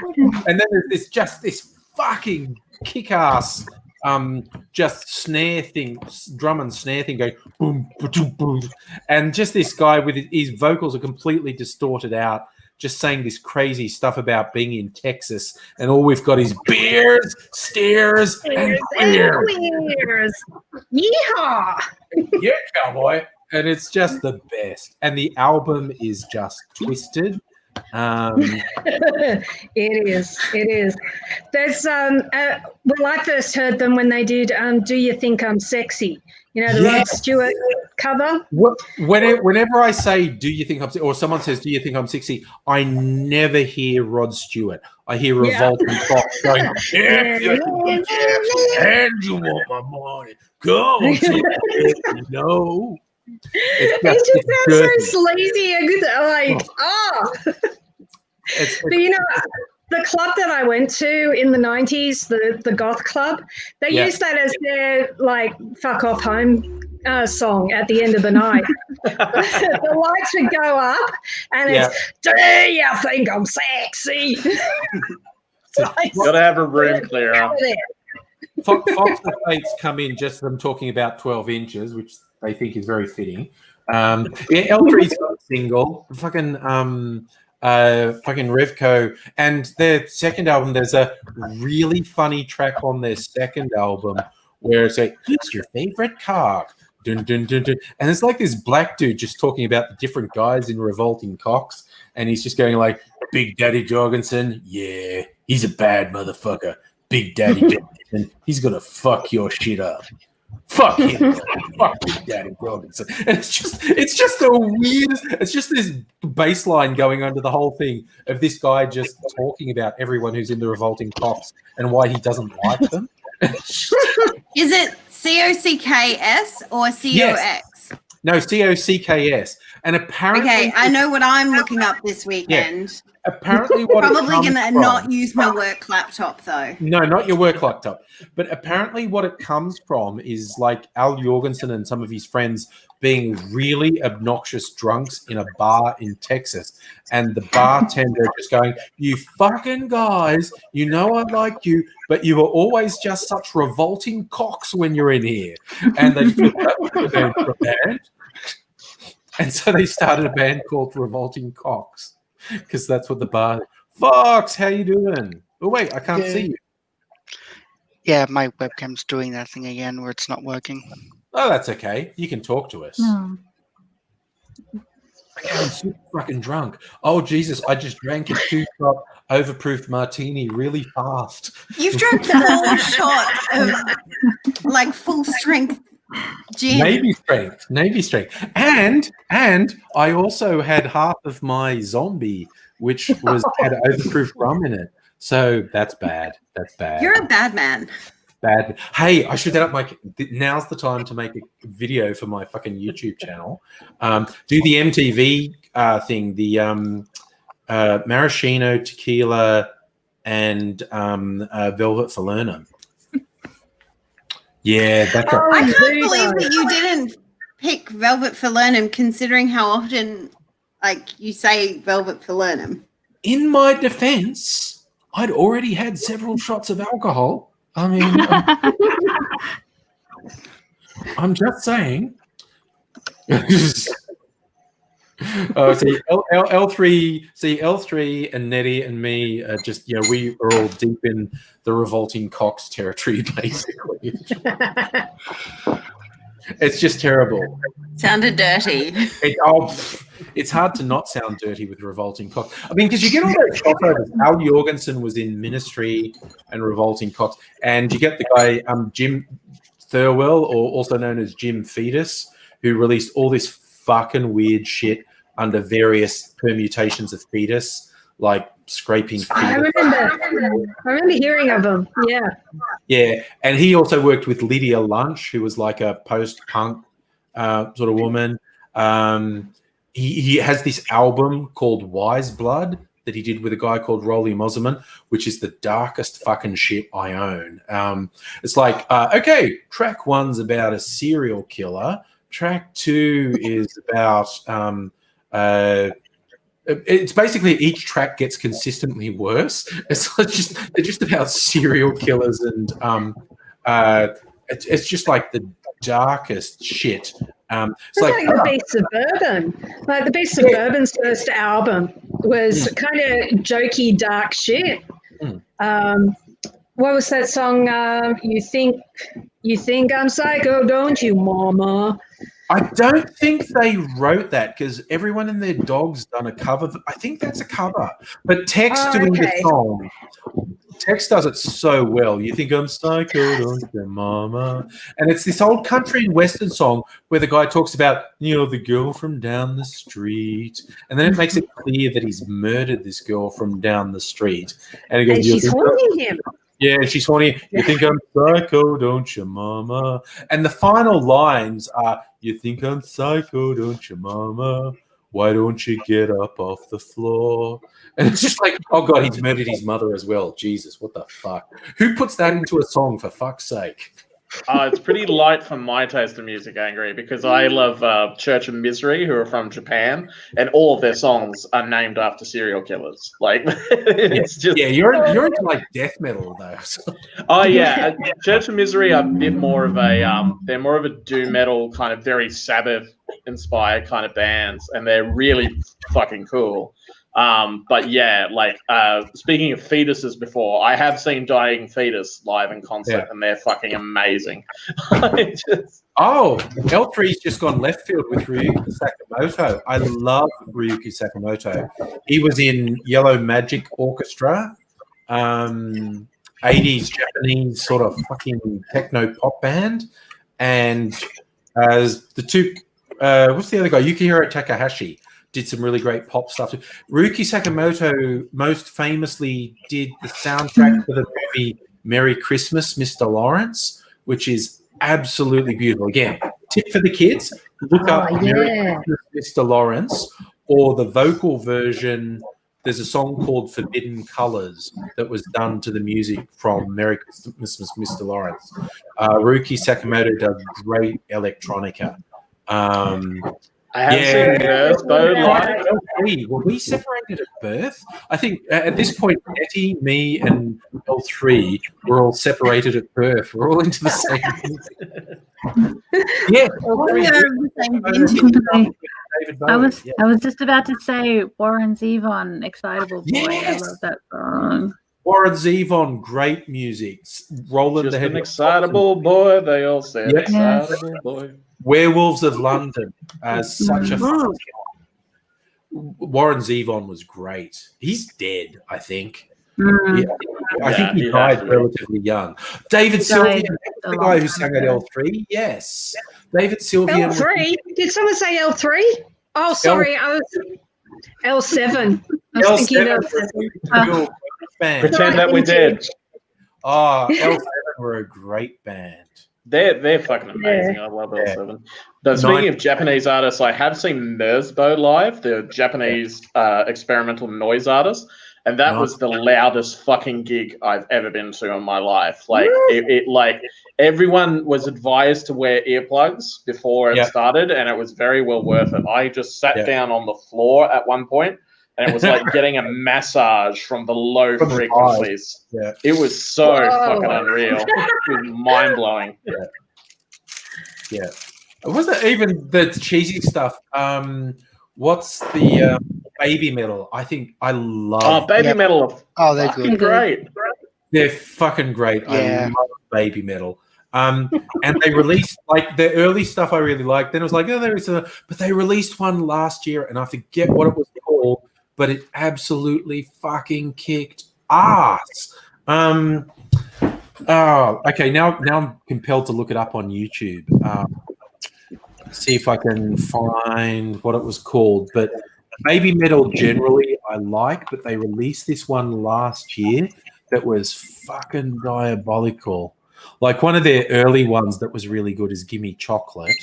Yep. I think that's everyone's introduction to them. Oh, that's such a good track. Okay, I'm just going to put Baby Metal 2019 because they released. And if you were to look at the English translation for their songs, you'll actually see the message they're getting across with their songs. Yeah. The one from last year, Papa Ya. Oh my God, it's so good. If it wouldn't get me sort of fucking flagged for playing copyright material, I'd play it over the stream.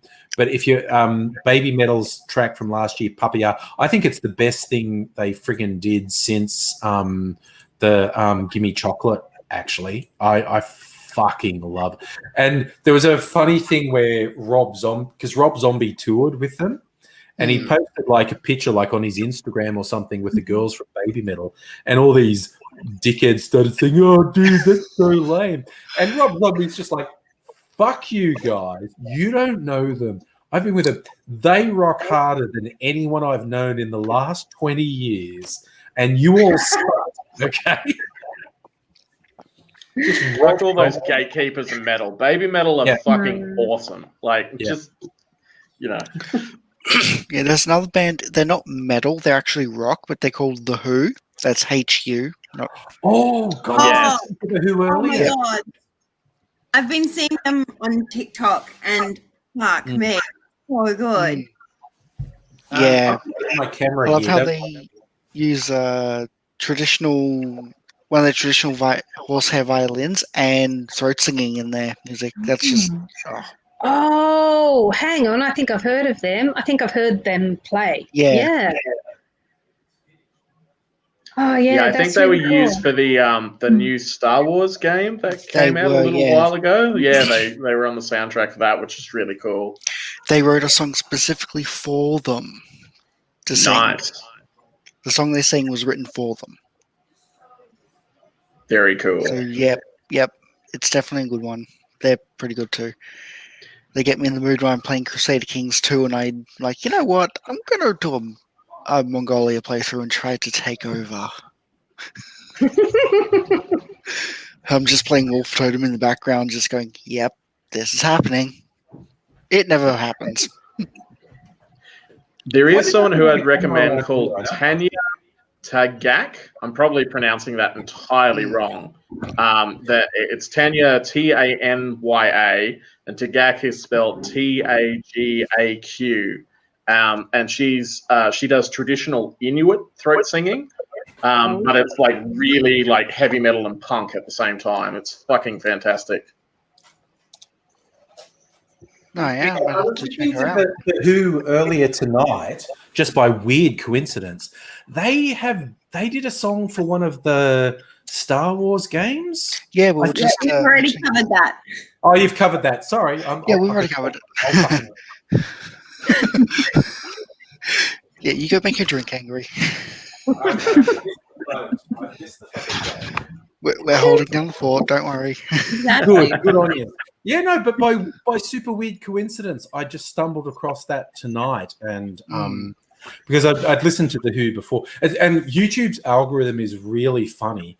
If you listen to something that's like a mashup of a particular ethnic music and metal, then you'll end up getting recommendations for other ethnic music Yeah. used with metal, like Bloody Wood, which is Bollywood music merged with metal and hip hop, is really good.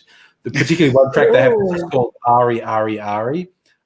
In fact, I normally like hip hop. I think the hip hop element of Bloody Wood is the weakest. It's just this dude, this super Indian dude with long hair and beard, doing just like screamo metal to Bollywood music. It's just so good. Oh God.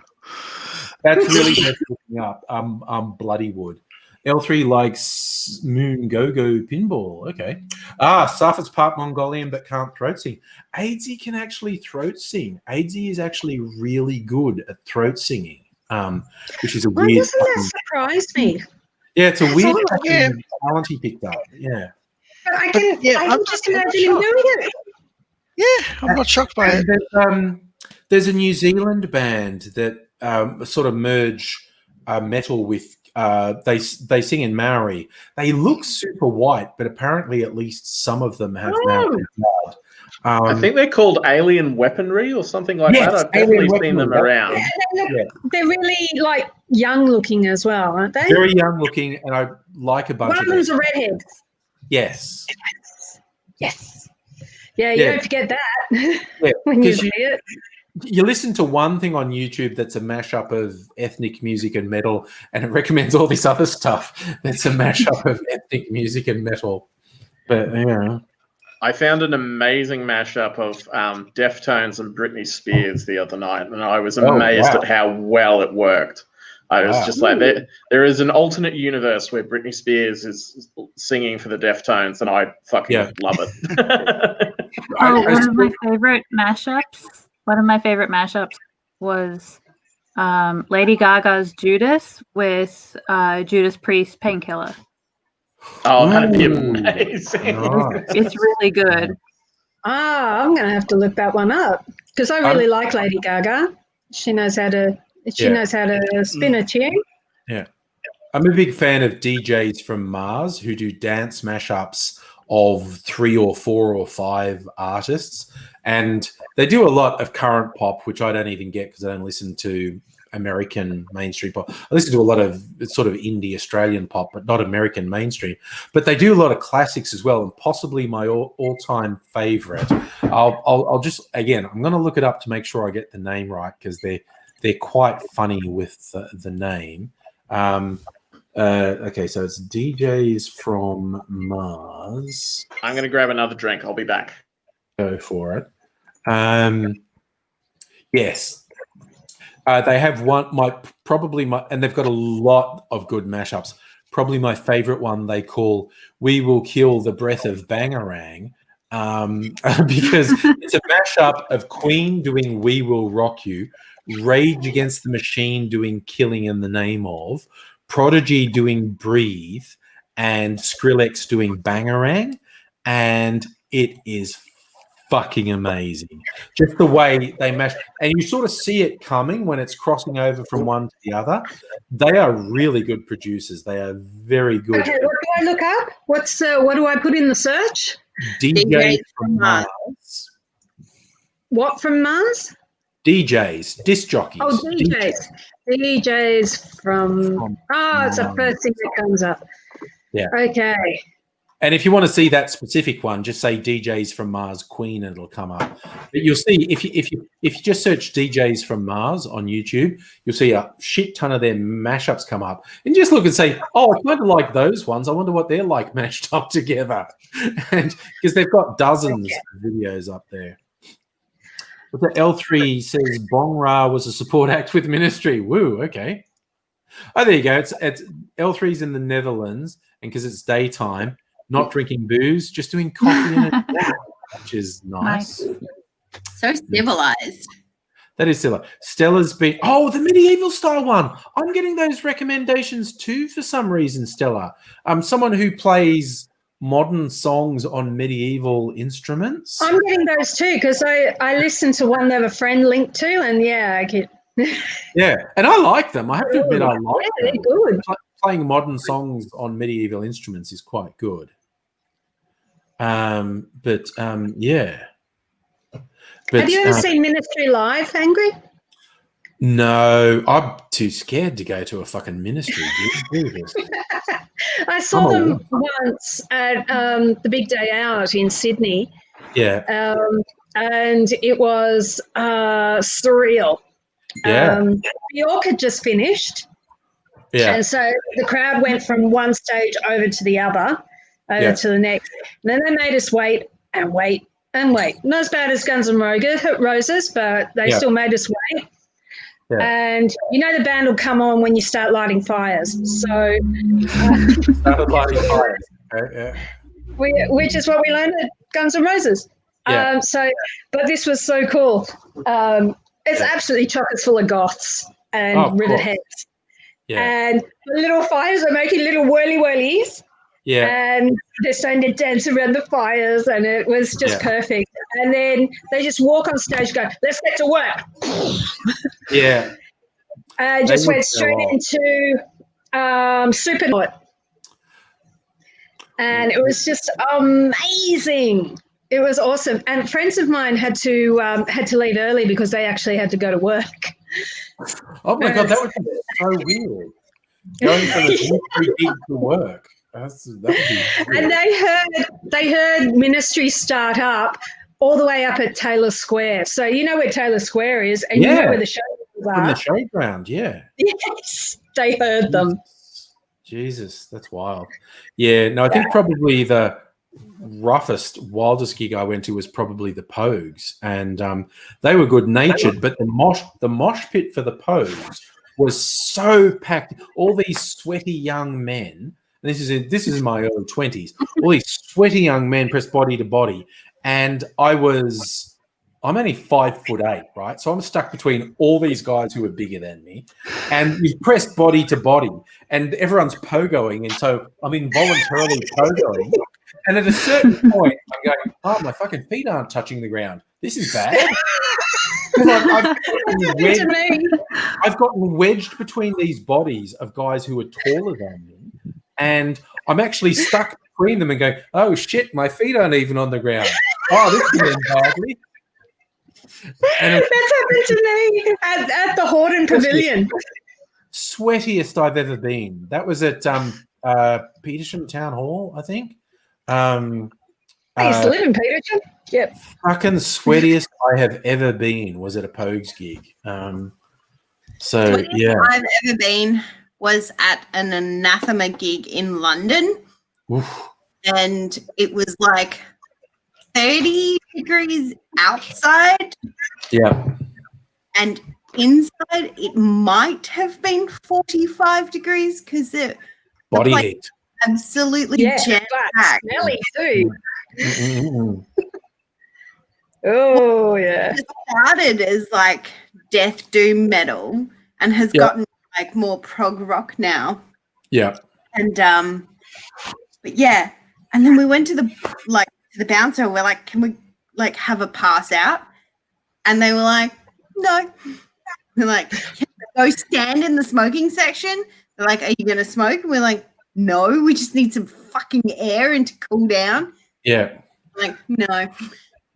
Ugh. I've never been so hot in my life. Yeah. No, I was literally I missed seeing Nirvana play at the big day out because I got really shitty with the crowd, and I had to go for a big long walk with my friend, and we came back and Nirvana had started. And the Horden Pavilion, because Nirvana playing the Horden Pavilion sounds ridiculous, but when they were booked, they weren't big yet. Yeah. It can change really quickly, yeah. Yes. And the Horden Pavilion was absolutely packed all the way past the bar and up to the lobby doors. We walked up to the doors thinking, could we get in? Probably not.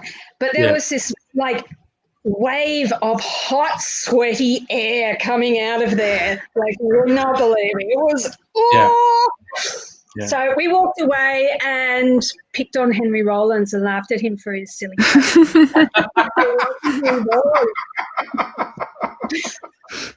Perfect.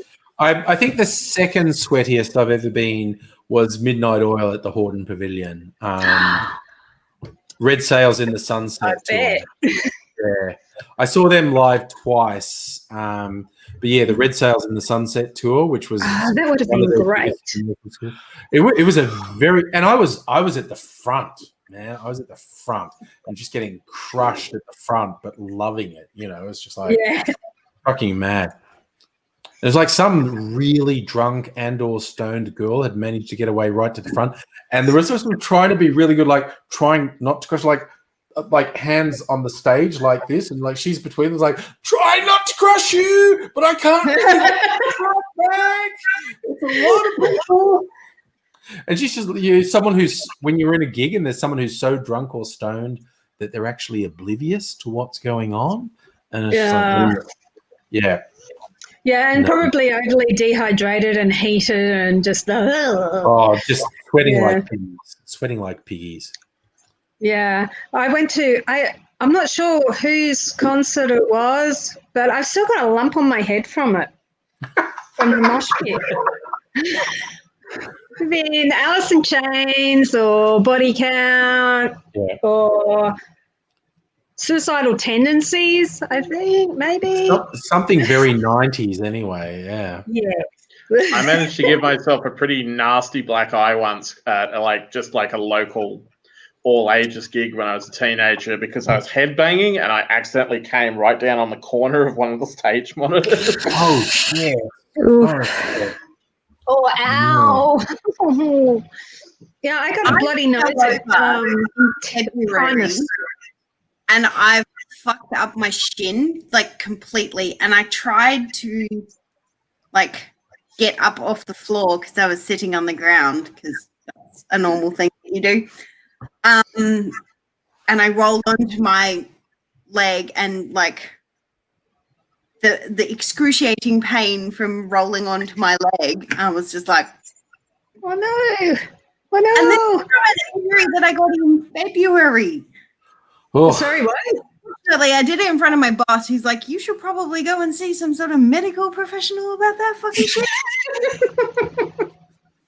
oh God. I did it on the way home from work, so they're a little bit like funny about it. They're like, no. could you please sort that out? No, that sounds bad. Yeah. I was just saying in the chat, nobody's been talking about doing some weird music mashups. I definitely want to hear them, and I'll probably forget that you mentioned them. So if you can remember to send me a link on some social media or other, that would be good because I love the way you've been talking about doing audio mashups. I want to hear it. L3 saying Suicidal Tendencies is doing a new album. That's interesting. As someone who's a very big fan of crossover thrash, that excites me. I love Suicidal Tendencies. I've Yes, nobody. I did party hard in my 20s. I used to have a little saying, I'm a lady. I only sweat in the bedroom and the mosh pit. Yeah. That's good. Yeah. I think third sweatiest was a New Year's Eve gig, which I think was also at the Hordern Pavilion, somewhere in Sydney. It's either at the Showground or the Hordern Pavilion. It's that sort of New Year's Eve where certain memories are vague. But I know Grace Jones was the headliner. And No, that would have been good. Severed Heads played earlier in the night, and I fucking love Severed Heads. If you want weird electronic, late 70s and into the 80s, their most famous track, which was remixed a dozen times. Dead Eyes Opened. But they did a bunch of really good stuff with synthesizers, and they would do like video synthesizer shit live. They'd have these big screens, and so it's like a New Year's Eve thing where people are tripping balls, and this absolutely wild vision. And this is like 80s level computer graphics, but really inventive use of limited technology. And they were wild, and I was more than a tad transfixed by the screen. And I remember these people. This is weird shit that sticks in your mind. I remember these people talking to me. I was only early 20s. There was a younger woman. She was probably older than me. And the guy who she was with, who was much older, and because I was kind of transfixed by the screen, they were interested in talking to me, and they were trying to get me interested in talking to them, and they eventually went away. And like half an hour later, I went, "Oh, that was a swinger couple. They were trying to get me to go off with them." And it was like literally half an hour later, the penny dropped. And I was like, oh, what's happening?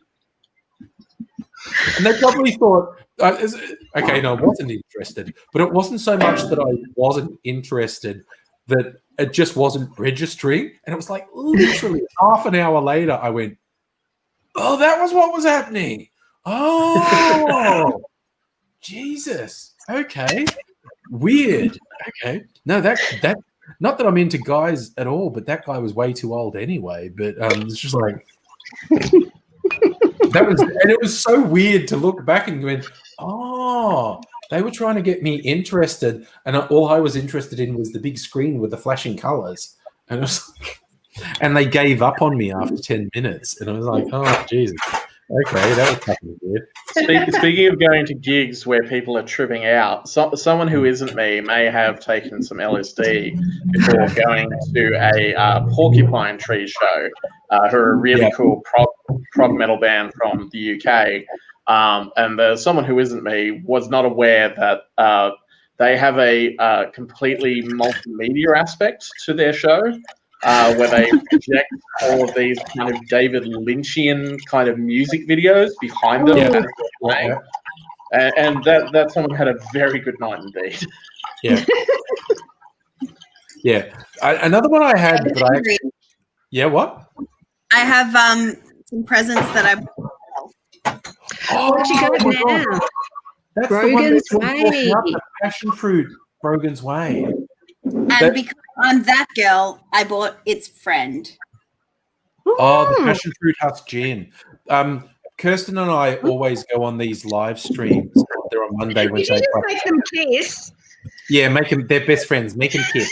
Now kiss. They've been talking up particularly the passion fruit husk gin so much. I've been so tempted, but I've probably bought enough booze in the last week. I haven't opened them yet, but I thought maybe I would test them for you. Oh yeah. Those have been Science. Professor Snape. Hello to you. Oh But wow. they were I was like, so I've tried this one. Yes. When it was first released. So Yeah. Brogan was doing really great little market, like gin markets. Mhm.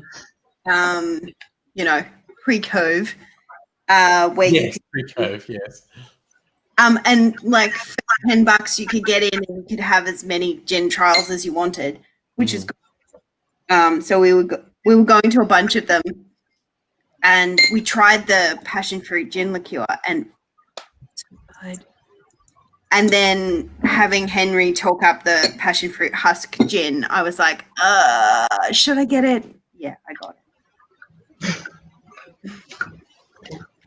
Yeah. They're really they've been talking. I got I just noticed L3 saying he's been in a situation where a guy wanted to trade ketamine for some of his weed, and he said, "Cool, that'll be the first time I've had ketamine." And the guy went, "Oh no, forget it then. No." A responsible ketamine dealer. That's a good one. They exist. So, what was your one, Nettie? Chocolate looks really good, Nettie. This What was your one? is Bailey's Chocolate Lux. Chocolate. Ooh. See, that's why I got some Advocaat in the fucking Dan sale, so I could make some really creamy cocktails when I'm in the mood to make really creamy cocktails. Oh, the lawyer's drink. Oh, I'm going to go and get I'm a tasting sure. glass because Yeah. one must taste in a tasting glass. yes. I So have what do you six get the different- appropriate glass? I wonder if I can get a Junipalooza tasting glass out. Junipalooza. See, I am sure that yes, you did. Angry. what did I There's do? a little recipe here that you enhanced with Advocaat for me. Yes. The chocolate Advocaat blush. Yes, Advocaat is very good for just making a dessert a cocktail really desserty. It's for those who don't know what Advocaat is. It's a creamy liqueur that has egg in it. So if you mix it with other stuff, you end up with this really creamy cocktail. It's really good. That's the one. Yes. Oh, Yeah. let me take some notes. I like it. You have no idea how many notes I make. Oh my god, so many notes. Oh wow, that's a book looking for a publisher right there. That's Lots of it's basically it started out as a kind of diary journal for the year, yeah. and then COVID happened, and so most of my entries were just about COVID and making cocktails Yep. because that was my new hobby. Because that's And so all I that tore it happens. Yeah. So I tore out the super, personal bits, which were just a few pages at the beginning. Yeah. Now it's all COVID statistics and freaking out and cocktails. Yeah. Yeah. I tried not to. Oops. Nettie's Doggy? puppies are. Yeah, I mean, I tried not to freak out, the last 2 days where we had the 700 and 600 cases, and I'm like, oh, fuck. Just got to go and take a walk in the sunshine now because that was really troubling. Yeah, at least the sun came out. Yeah, the last couple of days have been nice. It has, and it makes a difference. Like I get really quite, I get the SADS, the seasonal affective disorder. Absolutely. Especially, I never thought that was a thing until I freaking moved to Melbourne, and then I was like, oh, this is what they're talking about. Yeah. Because in Perth, you get, 9 weeks of bad weather? Yeah. Bad weather. We get a pretty serious winter here. Not like, a Canadian winter or anything absolutely insane like that. But we in Australian terms, we get a pretty bleak winter. I've got a friend from France who says, she's From gone a back Queenslander's point of view, Melbourne winter's pretty horrifying. Oh, Charlie, if it drops below 20 in Queensland, all bets are fucking off. Yeah, everyone acts like it's fucking Snowpiercer outside. It's ridiculous. When it's like, when it's like 10 degrees, it's like, oh, we're gonna die. Yeah. No, as soon as it gets 20 degrees here, we're off to the beach. Yeah. In Melbourne. I wore 2 jackets, a jumper, a t-shirt, and a vest today to go and work because work is essentially in a giant tin shed, and what temperature it is outside, it is inside, and then there's sun outside, but it doesn't get inside. Yeah. And funnily enough, wood holds the cold. Yeah. It does, doesn't it? Yeah, and so many houses in Melbourne are made of wood. Oh. It was like in our summer, like I decided I'm going to shoot a video. I'm going to walk along the beachfront at St Kilda, like Port Phillip Bay, and have that nice background. I was going to do a walk and talk video. I've got my camera on a monopod, and I'm talking, showing them the views, and I put it up on YouTube. And one of my Queensland friends comments, "The fuck are you wearing a black T-shirt to the beach for?" And I'm like, "Oh, I didn't even notice."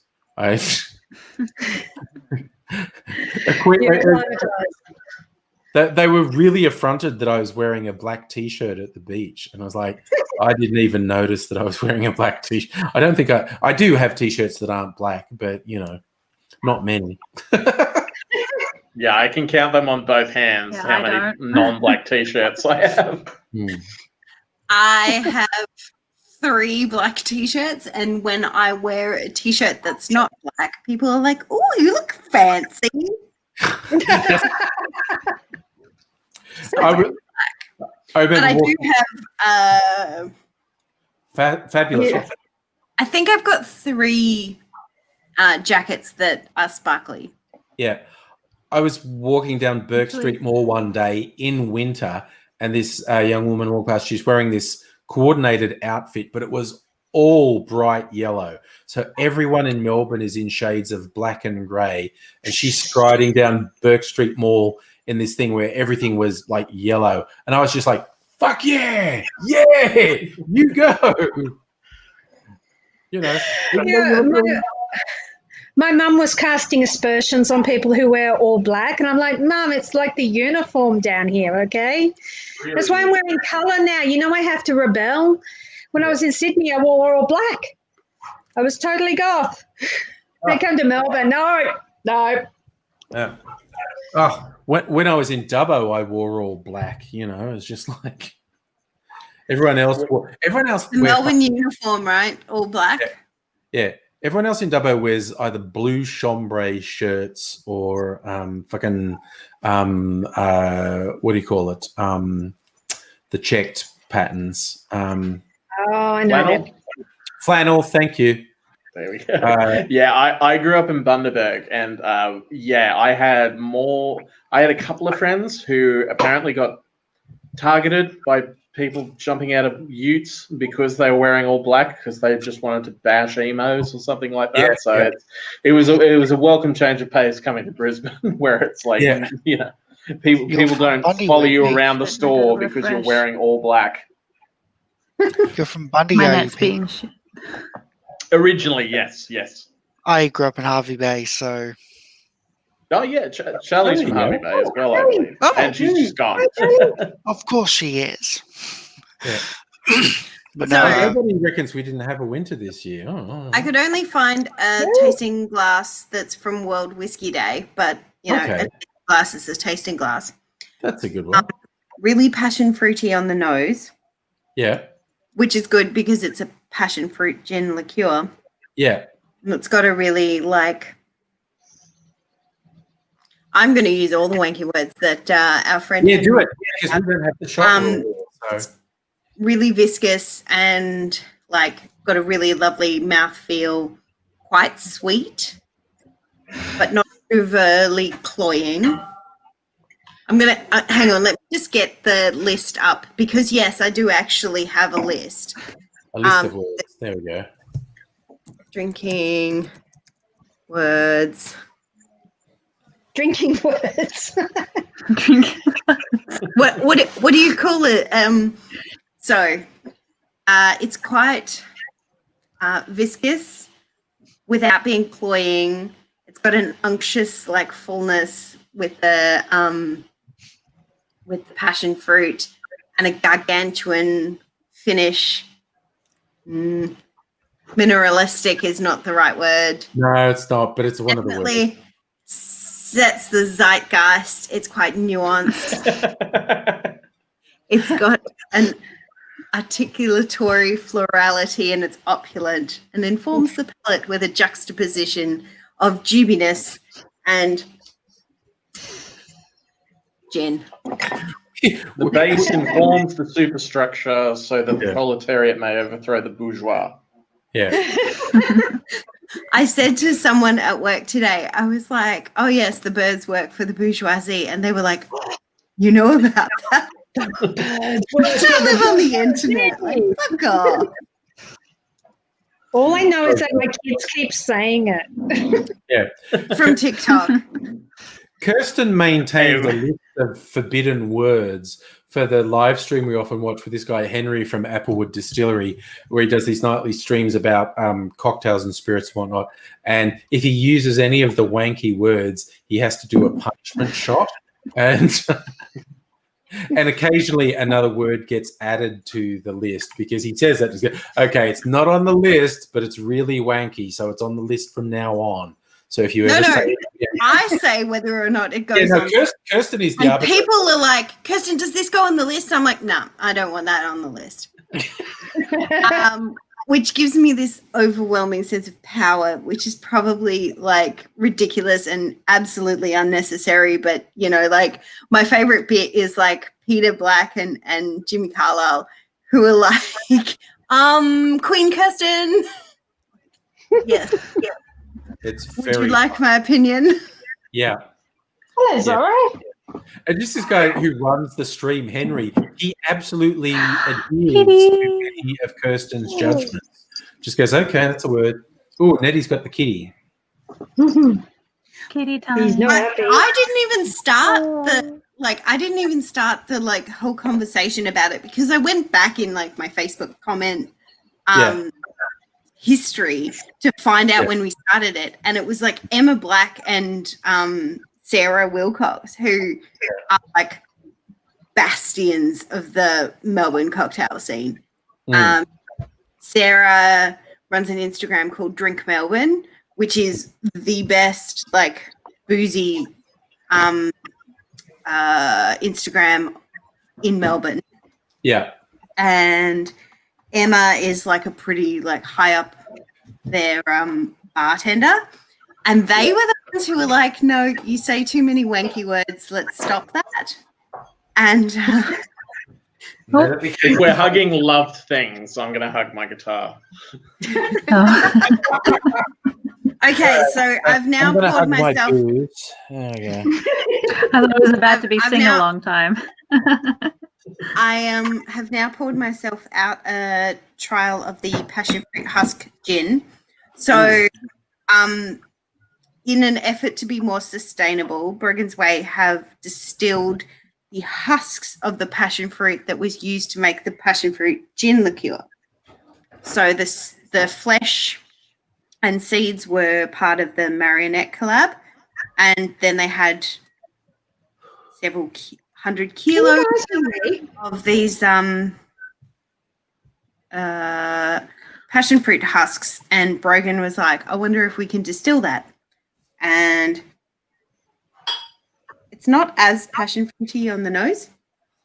Like, it's still got that like real gin Oh. nose to it. This is the richest he's ever been. It's only because it's being witnessed. Oh. I wish I could give him a pat through the screen.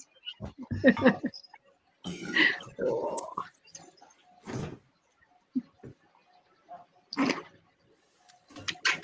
Considering that the base distillate not is passion fruit husks, I feel like there's not a lot of passion fruit flavor in the gin.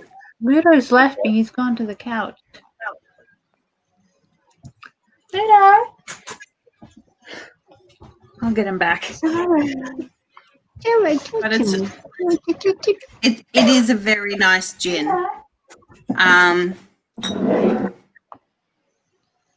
But it's actually less passion fruity. Yeah, it's not as passion fruity. It's definitely got like a really nice, round, smooth mouthfeel. Okay. Charlie's doing the classic attract a pet by shaking the food bowl. Rattle the kibble. That's the classic way to attract a pet. Yeah. Definitely. The easiest way to attract me is to like shake a gin bottle. Yeah, same deal. Like, ooh, wait, is that someone I hear shaking a bottle of Velvet Falernum? Okay, here I come. There we go. There's a gin trapped in a bottle, and I need to go and Yes, rescue it, free it. Come on, then. Good boy. Ludo's got a blankie on. He's got a woolly jumper. Ludo's got a woolly jumper. He's got a nice woolly jumper. Nice. Keeps him warm. So, what's your cat's name again, Nettie? Zorro. Zorro, of course. Look out. My grey cat's called Shadow, and since naming our cat Shadow, I found like 10 other people who have a grey cat called Shadow. Everyone calls their grey cat Shadow. I had a friend who had a black lab called Shadow, and then he adopted a cat later who was also called Shadow. Yeah. My sister has a cat called Shadow and a cat called Milkshake, and one is black and one is white. Oh, no, that's good. Yes, nobody. If you sent to the Yahoo email from my WordPress account, I will actually get it. I check the Yahoo email. As weird as that sounds, I check my Yahoo email daily. So I might be the only person on the planet who still checks their Yahoo email daily, but I do. I don't check mine anymore. Yeah, I don't mind. I don't check mine. Can't say I ever had a Yahoo address. I've got a Gmail and a Hotmail and Outlook and a yeah. Well, Hotmail and Outlook is the same thing now. Yeah. Yeah, I That's know, cool. but so I have a Gmail, a Yahoo, and a Hotmail. I have a sister and a cousin who share the same initials as me, but I'm the eldest, which meant that I got access to the internet first. And I'm that petty that I went and registered myself as all of the permutations of my first initial last name. Oh, And when my baby sister was like, excuse me, hello. Like, fuck you. Oh, you're that bitch. Oh, I am that bitch. But Excellent. again, I am the only one. There is no other. There can be only one. I've been having enough drinks that I nearly gave out my actual email address on stream, and I'm like, yeah, don't dox yourself. But I have one of those email addresses where every time I have to give it, someone goes, oh, that's cool. And I'm like, yeah, I got it when I was 17 and I've never changed it. Yeah. No, but it's my Yahoo address is just .com. It's ambient_cacophony@yahoo.com. So it's my idea of wordplay combining ambient, which like gentle background noise, with cacophony, which is loud discordant noise. That's me thinking I'm clever. And that's actually the email address I used like 20 fucking years ago when I was doing internet dating. So, oh God, I think I've still got a folder on email of all my dating emails. Christ, that would be fucking embarrassing to go back and read. What I was saying and what people were saying to me and what I was saying in dating emails 20 years ago. Oh God, that would be fucking cringe central. That sounds like a good collaboration with Mistress M. Doesn't it? That'd be bad. So one of the reasons that I started talking to husband is that I thought that his email MSN like name was pretty cool. That's a good reason. And it was that sort of ambient cacophony kind of like vibe. Yeah. But yes, and it was mostly to do with the fact that it was two bands he liked and he mashed them together. But yeah, that was pretty much my main motivation for being like, oh yeah, this guy sounds like not a dickhead. Yeah, no, that's pretty good. Years ago when internet dating wasn't cool and people were genuinely not okay with the idea that you met someone on the internet. Yep. And Well, as I've thrown out a couple times, And now it's the done thing. My daughter may well be the world's first internet baby, in as much as she may be the first. She's 23 now. She may be the first baby born to people who were in different cities and met via the internet and would not have met without the internet. It's very hard to prove, but I know it because of a chat room I was in the 90s when I said that we were having a baby. Someone was actually writing for a British internet mag, and she goes, "I don't think I've ever heard of someone having a baby." And so we actually had a little article in this British internet magazine back in 1997 for having an internet baby. It'd be a little difficult to prove, but she actually seriously might be the world's first internet baby.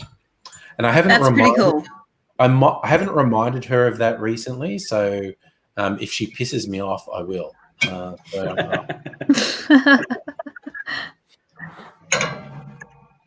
My kids never piss me off. They're so much better behaved than I ever was. And they're not kids. They're both adults. They're 20 and 23 now. And no, my daughter doesn't turn 23 till the end of the year. She thought she was going to get a non-ISO birthday. Everyone else in the house had birthdays in the middle of fucking ISO because our birthdays were all around one another, and hers isn't till November, and she thought she was going to have a non-ISO birthday. It's like, fucking think again. Melbourne's going to be in fucking ISO till the end of the fucking year. Maybe. But depends how bad this second wave goes.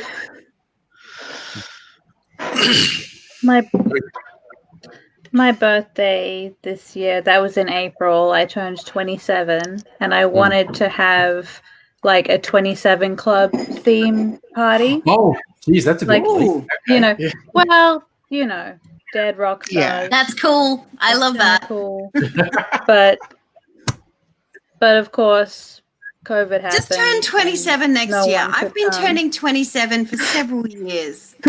I turned 30 back in June. I was just lucky that, it was in the middle of the point where we were sure the first wave was done and the second wave hadn't existed yet. Mm. So I got to actually go out for dinner on my birthday. Oh, well, that's okay. Yeah, we went to Hog's Breath and just had, food.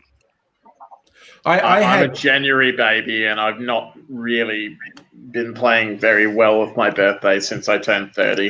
Because I'm just like, nah, I don't want to even acknowledge it most of the time. And just I've after, come- and just You after go, I Joe. made my mum have a Beatles theme party because her birthday, she turned 64 in February, Still Love Me and so when I was like, well, we're gonna have to make it Beatles themed.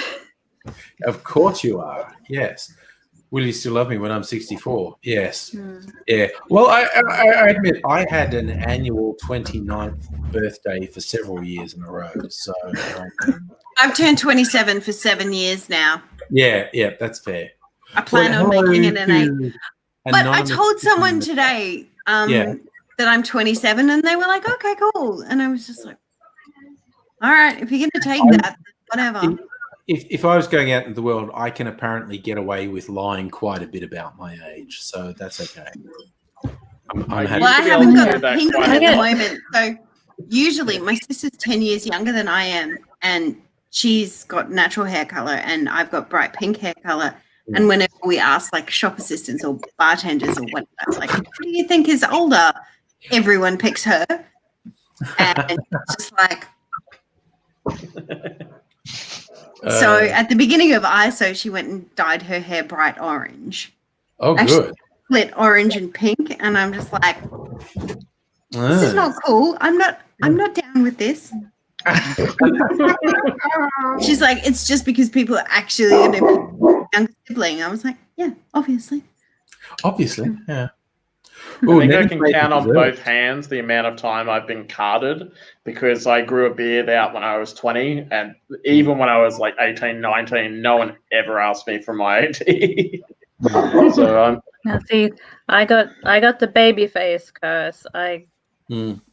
Everybody thinks I'm 14 or 15, and I got that from my dad's side. My dad and my granddad, they solved the problem by growing facial hair. I don't have that option. Yeah. I had a get friend who carded All I had can do is just regularly, put on and a I shit am ton of makeup. well into my 30s, so don't worry. I I'm have a happy to friend be who had some carded. very dominant family genes. They look very similar amongst each other. And his younger brother had yet to turn 18. So what we did is we got his older brother through the front door, and we walked all the way to the back and handed his ID to his younger brother, who was 17, a few months short of it. But the bouncer just looked at it for like half a second, was just like, yep, go in. We were very proud Surprised of the bouncer ourselves that catch you night. guys because surprised the bouncer didn't catch on because hey, didn't I just let you in? Yeah. Well, it was different doors. It was different door. If it was the same door, it wouldn't have worked. We had thought it through a little bit. Okay. Yeah. Oh, I couldn't grow facial hair till I was 27. I was just like, and that's the thing in my family, that facial hair is not a big thing. But I remember my friends in my early 20s, my friends, being really jealous that I just didn't have to shave, because there was just like no facial. They were having to shave to be clean shaven. I was like, no, Yeah, well, if you went to a private school, right? So you would have had to, didn't you? there's Catholic school, yeah, 'Cause, but yeah. 'Cause, yeah, my boyfriend, when he went to a boarding school, there was this one guy who he had to shave like 2 or 3 times a day because it just kept coming in, and there was like a dress code rule that no facial hair was allowed, so he had to shave like twice a day. Yeah. I very nearly went to a Catholic school, and I'm so fucking glad that I didn't, because they require well, for multiple reasons, but but they did require long pants for boys in Queensland summer heat, and it was just like that. And on That top of sounds that, like a bad time. oh yeah, absolutely. I wouldn't have gotten along very well in that school anyway, because I developed quite a very heavy anti-Vatican sentiment very early on in my teens, so it wouldn't have gone down very well, I don't think. I mean, when Father McFeely, the priest, asked you to go into the back room with them, that kind of stirs that up. Yeah, that's not good. So I know nobody's worried. He's always looked older, even without facial hair on his 18th birthday. Got a bottle of Southern Comfort with no ID check. And felt bad. I gave up Southern Comfort when I was 16. Oh God, awful stuff. I gave up Southern Comfort when I was 15. So I did manage to get away when I was 17, because everyone was like, "You look older. Can you buy us smokes from the newsagents?" And I managed to get away with it once. So yeah. Yeah. I was buying booze when I was in my 14, 15, because I was tall and had boobs, which worked fine. And then now, because I dye my hair weird colors, people just assume that I'm still in my 20s, even though I'm not. When I was working in an IGA, and particularly when I was working at the smokes counter, I was such a narc just because I knew that I had gotten away with it. So I'm checking everyone's ID. I don't care, because I don't want the fine. You're grey haired and old and stupid. A backpacker got really shitty with me because I asked for his ID, and I'm just like, "You look under 25, so I'm sorry, I got to ask." A friend of mine in her 20s would try to shame people by going, "What do you reckon these are?" Yeah. I was think of bartenders trying to get better tips from women who come to the bar, women who are obviously in their 30s, and saying, "You young ladies, I'd love to serve you. I'm going to have to see some ID. I'm not sure if you're actually 18 or not." And they go, "Oh, hee," which I don't think ever actually works, but maybe, who knows? I feel like it wouldn't work in Australia at all, mostly because nobody tips at all ever. Yeah. But it would 100% work on old bitches in the US. In the US, definitely. What I always think about with the Australian I was attitude, going to say that is that if you said that to women in their 80s, they'd get a hearty chuckle out of it. if it's an obvious joke, yeah. Yeah, they love that. Yeah. To answer Even Saf, 30-year-olds would 100% lap that shit up. to answer Safa's question, there is actually a policy that was at my store where it was, if anyone looks under 25, you have to ask them for ID. The legal age is 18. There's a sign at Dan Murphy's that says that. If you look Under 25? If you look under 25, we have to ask. Yeah. I the actually last get 2 carded years, at my I got- Dan Murphy's quite regularly, which is great. Yeah, I got carded in the last 2 years at a Dan Murphy's, and I was just like, are you serious? I don't think I look under 25. All right. I'm just like, hey! Which is basically the damn giveaway that you're obviously over 25, because you're like, yes, thank you for carding me. I am super excited about this. My I was favorite thing mostly just confused. I wasn't angry. I was just like, oh, okay, it's been a while. It's been several years since someone's asked me this. Okay. My favorite is getting carded at bars, because this is what I would wear to a bar, and this is what my hair color is usually pink. Hey. So yeah, I get carded all the time. My favorite thing about the Australian attitude to excessive compliments, I've said it in live stream before, Nancy Wake, the Australian spy from World War II, who parachuted into France, and she actually got stuck in a tree when she was going in to meet the French resistance, and the French captain found her sort of stuck in the tree, and he did this French line like, "Oh, if only all the fruit this season was so lovely." And her response was, cut that French shit out and get me out of this fucking tree. Yeah. It's just the best. It's just like, stop the French shit. I'm stuck in a tree. It's kind of dangerous. Absolutely. I'm a bit disappointed with the passion fruit husk gin. It's not passion fruity enough. Yeah, and they were talking it up a lot. I want more passion fruity. Like, it's got a great mouthfeel and Yeah. textural and viscous Yeah. and all that jazz. But not passion fruity. Maybe And it would I'm a work fucking with it. fiend for passion fruit. Yeah. That's the problem. Oh, Passion fruit I puree can't or stand something. passion fruit. I The hate other this thing, thing, like- husband's like, why? Why are we buying this? And I was like, I'm buying this with my tax money. Yeah. I like the flavor of passion fruit, but like actual passion fruit with the seeds creeps me out. Like, because I just worry about ants. eating a dessert that's got passion fruit on it with the seeds. You crunch the seeds between your teeth, and it's like eating bugs or something. It's like gross. Oh no, that's my favorite. Oh, see, you're weird. What's that? I don't Yeah, like it's super either. weird. I don't like the taste or the texture.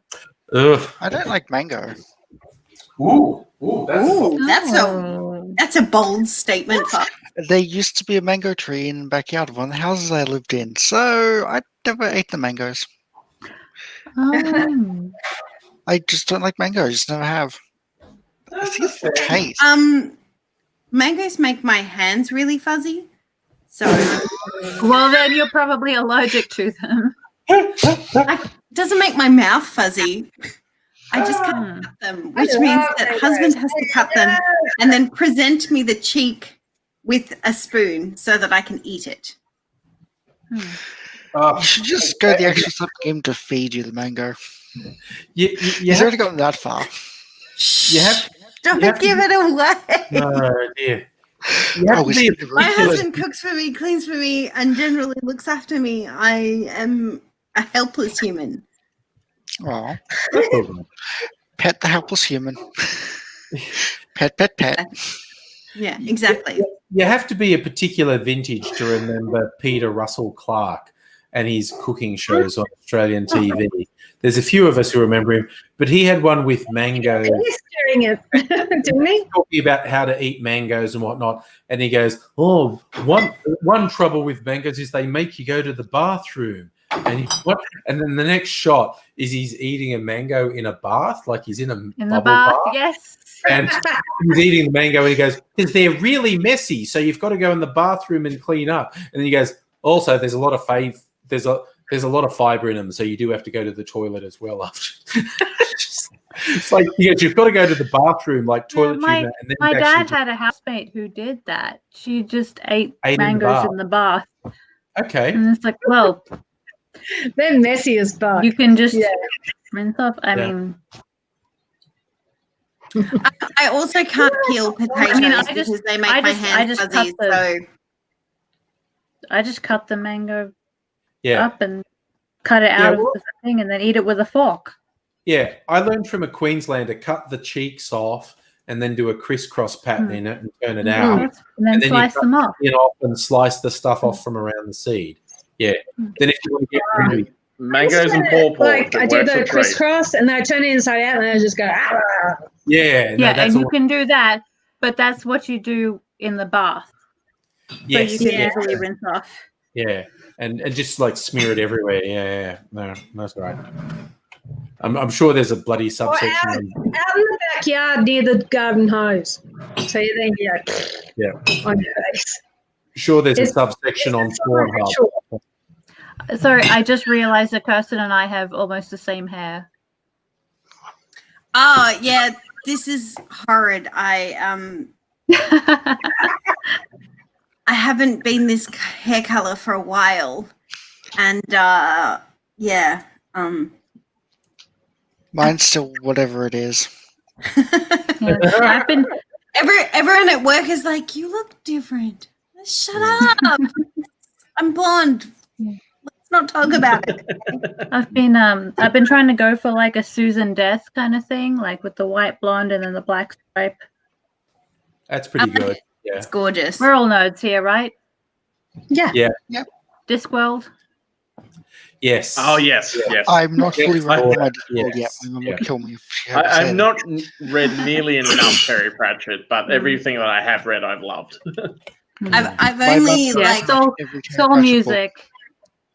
Soul Music Yes. is like one of my Mm. favorite books ever. Music with rocks in it. Yes. I was so happy when Good Omens got made.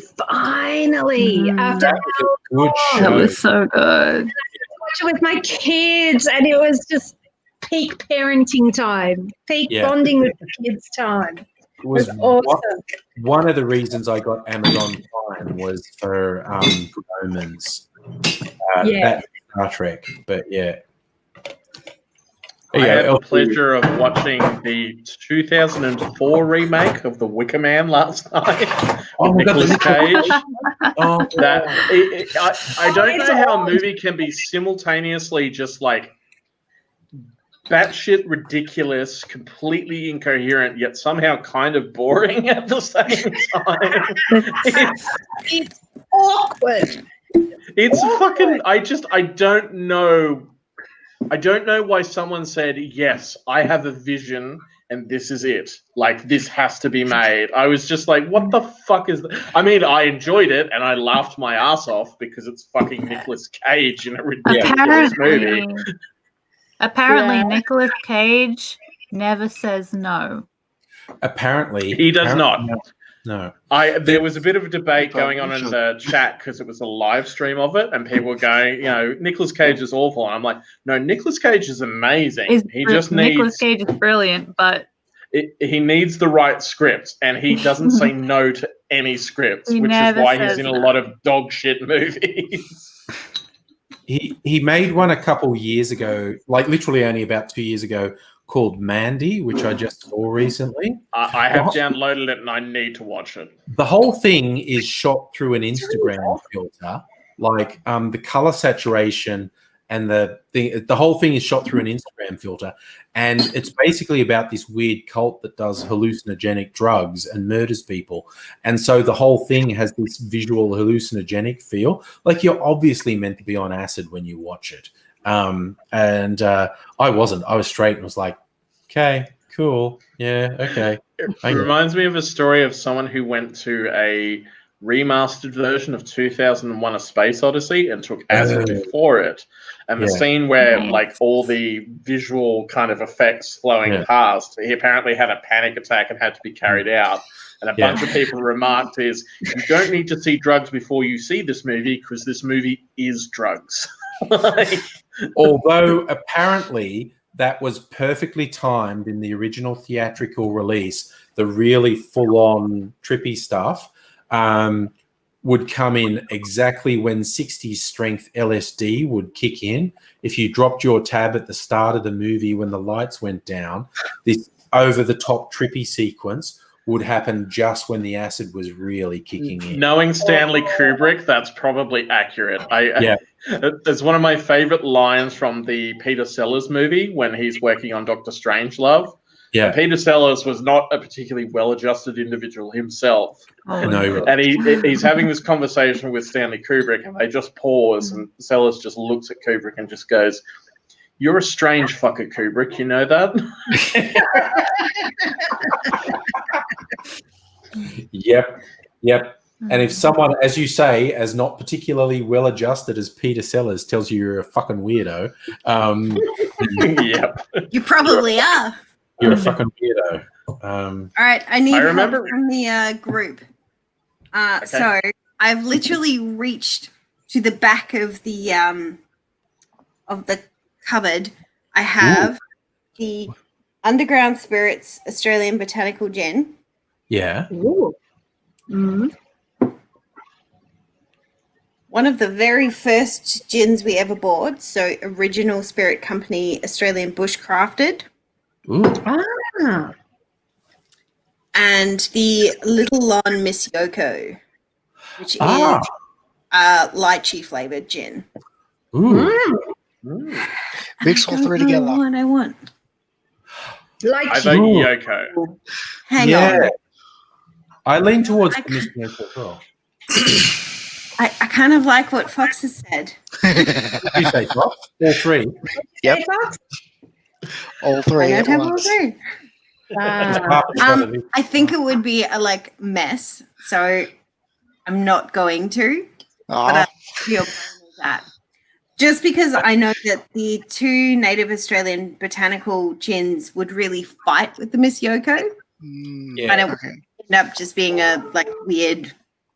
Yeah. Mess. I think Miss Yoko on its own, definitely, because lychee is a really strong flavor. That is true. And I swear I've had one martini of this, and that's it. I know this Jackie fucking Because- Chan in the chat saying Chris Andrew are going to get into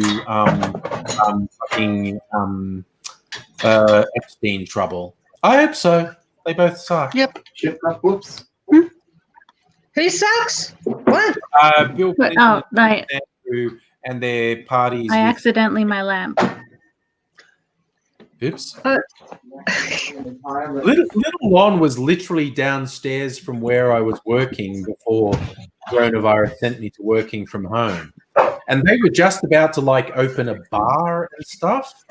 And They were going to get an extended license. They Yeah. were licensed for 12 people. But anytime they had a masterclass on or anything like that, they had to turn people away. So we only got to go there twice, I think. Yeah. And yeah, every other time we tried to go with more than 2 people, they were like, "Oh, sorry, we can't take any more people because we only can have 12 people in here." So yes, I'm a bit sad for them. Their distiller's name is Brett, yeah. and he was pretty cool. Yeah. So, yeah, where I was working was on the corner of Lonsdale and Spring Street, and then there's Little Lonsdale Street and the Little Lon Distillery. There are actually a couple of original Melbourne heritage buildings that have been preserved there, and the Little Lon Distillery is in one of these sort of original Melbourne heritage buildings that's been preserved, and it's really cool. And they're doing their thing, and they had their little signs up saying they'd made a licensing application and blah blah blah. So that's got to be cool, like a fucking boutique gin distillery, literally downstairs from work. Looking forward to that on a Friday afternoon, and then fucking coronavirus. So My favorite part about the Little On is the screen printing on the bottle. So it's actually Melbourne in the time that they 1800s or whatever. were sort of taking their Nice. from. And you can find all the characters that they name their gins after. So this one is Proudfoot, Yeah. which is their sort of flagship gin. And then you somehow need to find Miss Yoko. Yeah. She's here. She's in there somewhere. So she gets progressively harder to find the more of the gin you drink. So What's Melbourne like now? I haven't been into the city since that demonstration for after the fires, or sort of before the end of the fires. So I haven't been in for ages. What's it like? Pretty empty. yeah. Quiet. Genuinely, I walk somewhere to pick something up the other day, and 90% of the businesses are closed, and the most weird part is De Graves Street. There's nothing in there. Everything in De Graves Street is completely closed. Yeah, and De Graves Street is, if you're not familiar with it, is all restaurants. It's all restaurants. It's all restaurants, and they all have tables that sort of line the street. And it was such a weird experience to walk up to De Graves Street, and it was just me and husband in the street, and that's it. There was no one else. Since since like people started working from home, which is like, I don't know, I've lost track of time. What was that 4 months ago? I've been into the city 3 times in that 4 months. The first 2 times I was surprised how many people were around. But the last time was about a month ago, and it's like, ooh, there's no one around. It's that's right. We went to the chemist, right? So the closest like big chemist is Burke Street because we live in the city, and I needed hair dye because I need hair dye. You do. You need hair dye. Yeah, You don't have to justify it, Kirsten. People need hair dye.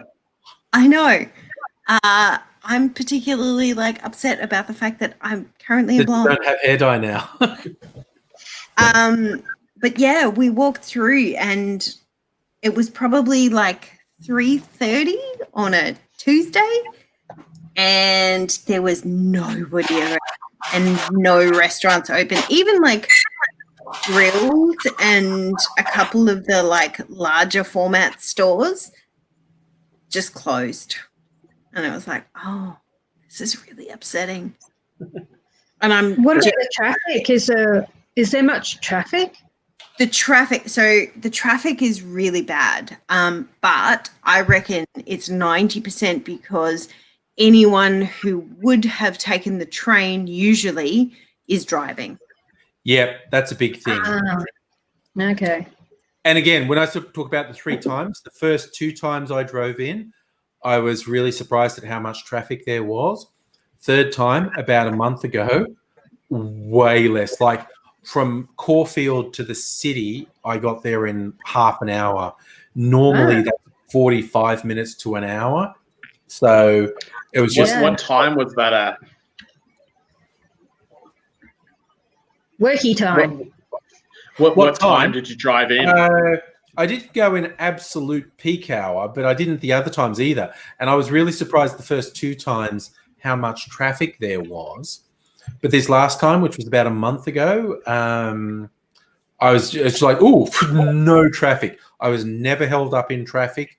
I was never stuck in traffic. I just scooted right into the city. And because no one was working in the office where I work, I could actually park in the office building. They said, because, the parking was reserved for like executives and shit like that. But we actually got a directive. No one's working there. So if you have to go into work, contact this person and they'll arrange parking for you. So it's like I had to go in once for, because I signed up for the work flu vaccination. Was being done on site. And I had to go in once because I had to get security upgrades for my laptop so I could meet the new security standards for working at home.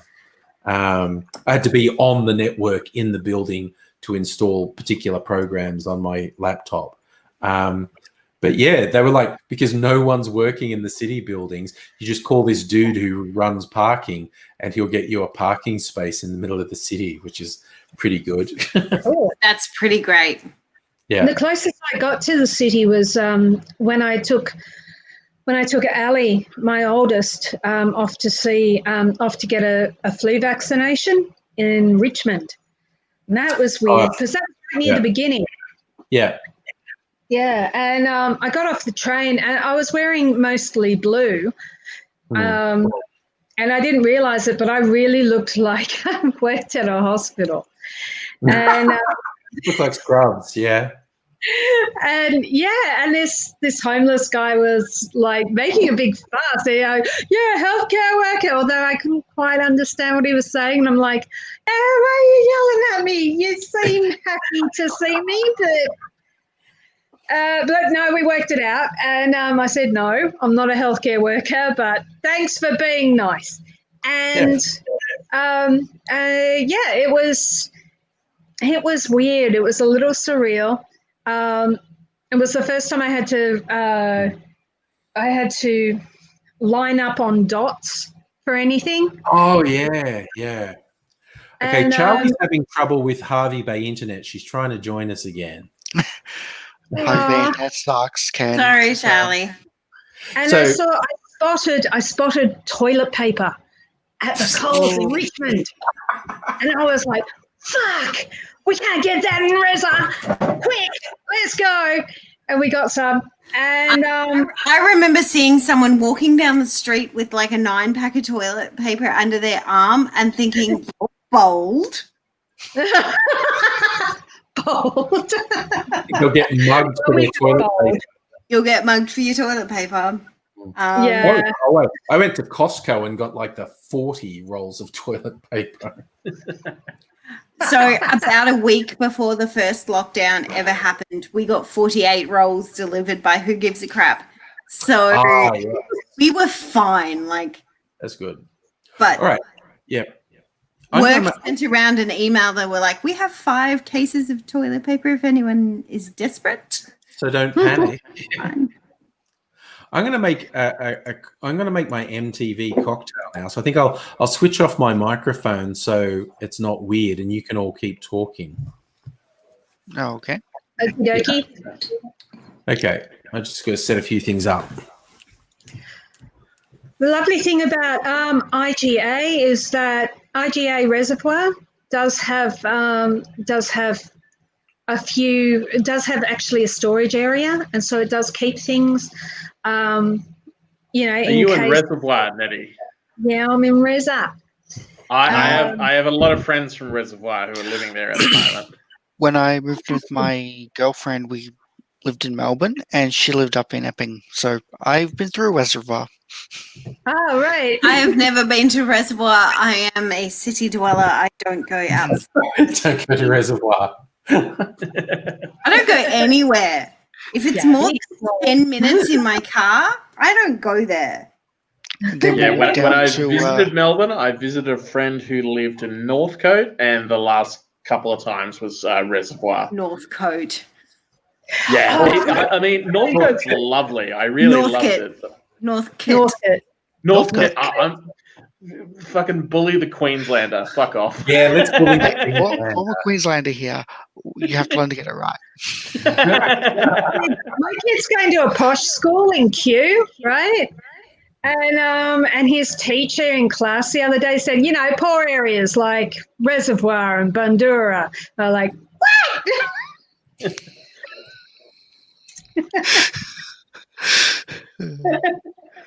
The only reason that I've ever been to Box Hill or Camberwell is that I worked there. The only reason I was in Box Hill was we were on the train. We had to go through it. Box Hill has the best dumplings. Like, at least I think I've taken a train through Box Hill. I stayed in Box Hill when I first moved to Melbourne, just for a few weeks with people I We were knew. also down in Altona Meadows for a bit. Oh, Altona is weird. I mean, sorry, but It is. It's industrial and beachside, Mm. and it shouldn't be. It's not right. It shouldn't happen. Sounds a little bit like Wynnum. I was going to say there are definitely industrial beachside suburbs, etc. Like, yes, but it's not right. it's not right. But like, where else are you going to put the port and the freaking? Our last place was actually over in Bentley East. That's what you mean, isn't it? Sorry?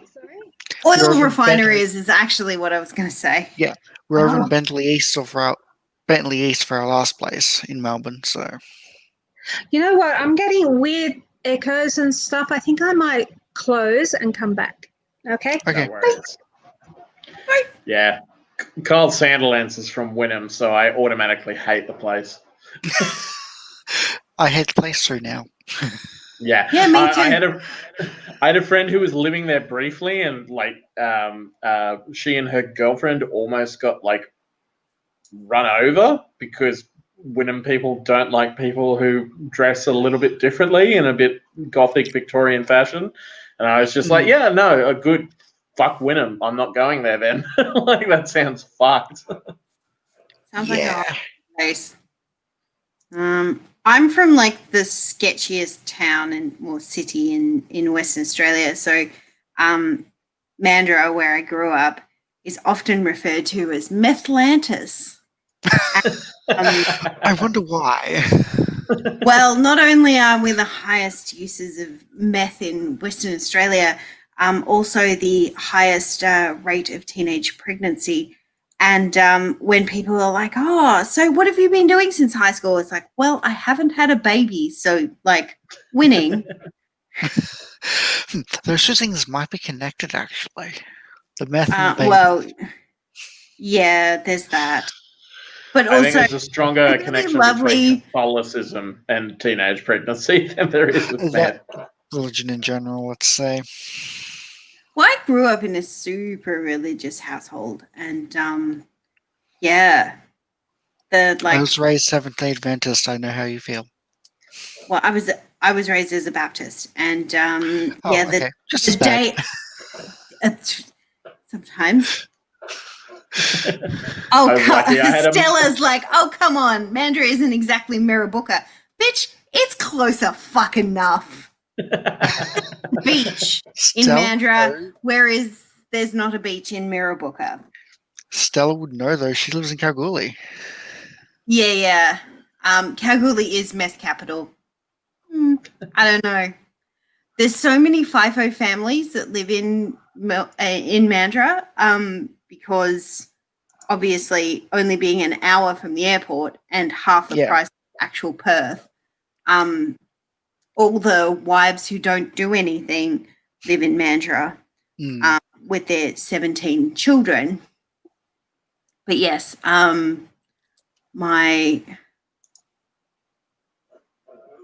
crowning achievement was getting out and not having a baby and getting a university degree instead.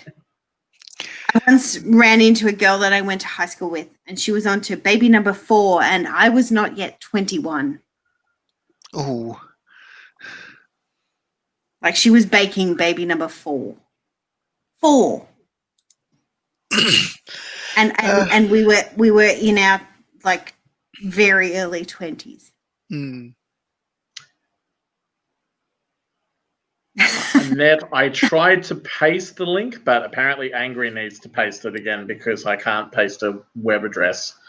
I could read the URL, but I don't think that'd be particularly fascinating. I think Angry also has to let you in from the waiting room. That is true. That is true. So babies and degrees are the same amount of work, having done both at the same time. Yeah, I don't have enough concentration to do 2 things at once. I would prefer to have a degree, just personally. Well, I've got 2 and I'm about to start number 3, so let's go. I'm very lucky that I have a 5-year-old brother who has had kids, so it's just like any question of grandkids is now off me, and I'm just like, fuck yeah. yeah. My sister did the whole marriage and kids thing. I don't have to. So I'm the eldest in our family, and my mother spent my whole teenage years saying, "You may not have children before you're 26." And then I turned 25 and she asked me, "So have you like thought about your position on the absolutely no babies ever? And like, how do you feel about that going forward?" And I was like, "No babies ever." And then like a minute and a half later, she met a gentleman who she then married later that year because religious. And he had 3 older, he has 3 sons who are older than I am, and 2 out of his 3 sons have children. So that was fine. She got all the granniness that she needed. And my sister is about to turn 26 and is allowed to have babies next year. So Also, yay, No. oldest in the family.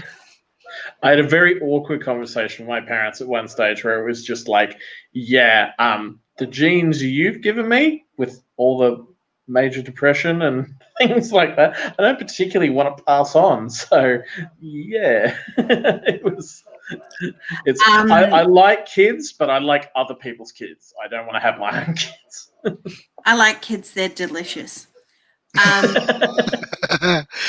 I love my niece and nephew. They're adorable and they're great, and I love them. But I love that they're my brother's kids and not mine. That's what I love most. My Yeah, you husband can and have them I, back. many years ago, very boldly declared that we will not be having children, and like, don't look at us, we're not going to have any kids. And his sister has had one child and been like, nah, factory's closed, that's it. So there is one grandchild, and she is very much the grandchild.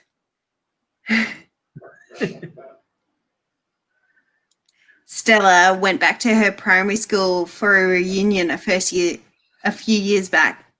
I was the only one that went to university, and most of them never left town. So we do reunions over here in Australia? I didn't know that. Why do I get the feeling that my high school's had a reunion and I never got invited? I think I'm definitely in the same boat as that, because it's just like, yeah. Why would I want to go back and revisit that hell? I went to the 10th anniversary reunion for my high school, and I had a good laugh at all of the girls who were like, oh, I'm gonna like blah blah blah, who now have 3 kids and haven't left the town that we grew up in. And I'm like, oh, how's that hairdressing apprenticeship going? Oh, I had a couple of babies, and so I've never gotten back to it, so I'm just a stay-at-home mum. I'm like, so what MLM do you work for? Oh, how do you know that? I'm a Tupperware consultant. Yeah. Oh, Tupperware and everyone used to be actually good. On the scale of MLMs, they used to be the better ones. I am so confused, because the only MLM acronym I know is Marxism, Leninism, Maoism. Marxist, Leninism, Maoism. Multi-level marketing. It's not a pyramid scheme. I'm business owner. Of course you are, sweetheart. Ultimo, Tupperware, Herbalife, Avon. I had a giggle before when you were saying that bourgeoisie was the word that you learned from TikTok, because I am the prick who's actually like read classical Marxist and social anarchist literature and uses that word unironically. Oh, I don't use it unironic. Oh, well, I do use it unironically, because I actually, very similar to you, have read some of that literature and understand the proletariat and the bourgeoisie and all that jazz. But yeah, I just think it's funny. The TikTok's about the birds work for the bourgeoisie. If it flies, it spies. And there's a whole like thing about it, and there's a whole lot of like people dressing like birds and Is this the conspiracy theory about birds aren't real? They're all just government spies. I've seen that. That's I love that. That's hilarious. That's it's been really, really like intensely like picked up by the TikTok people. Either that, or like the algorithm serves me up a lot of things that make me laugh. But yeah, they've taken Drop Bear to another level.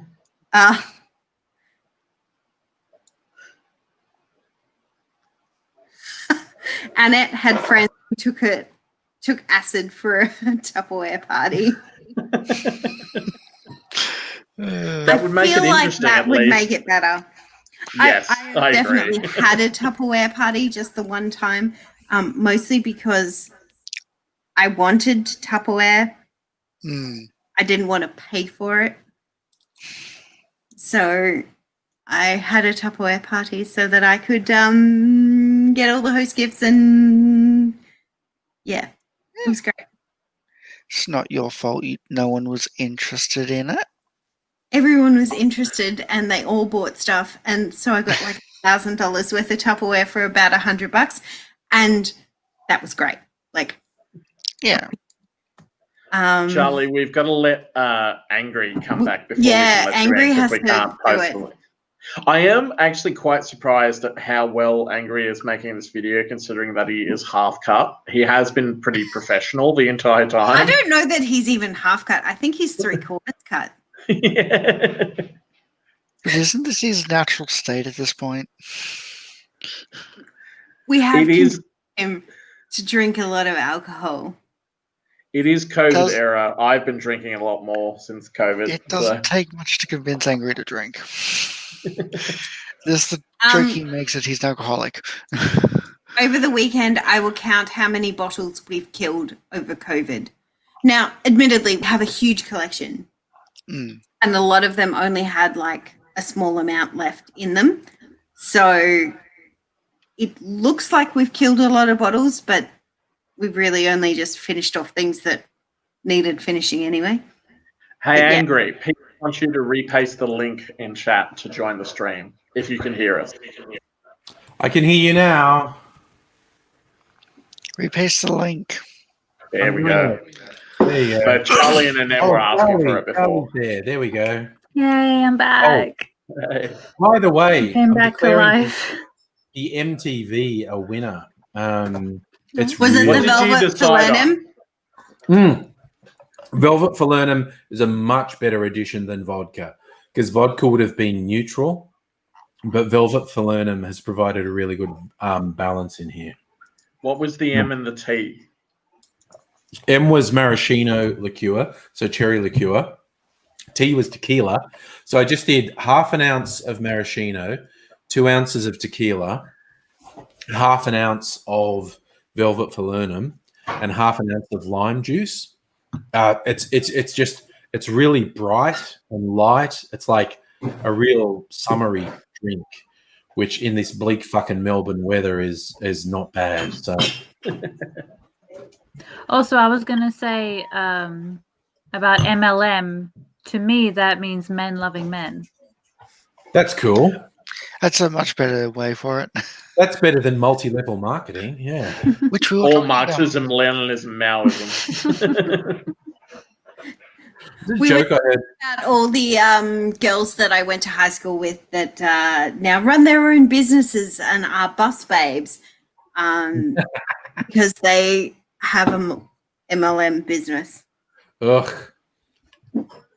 The Marxist thing, my favorite thing about a joke I saw was like people who go and disrupt Marxist-Leninist meetings by going, well, as Lenin said, I am the walrus. You know, it's just like, I love pissing off Marxist-Leninists because I come from like an anarchist background in terms of my politics, and I always say that Lenin is the Anne Rice of leftist writing, and that he wrote one or two good things and then nothing but dog shit from then on.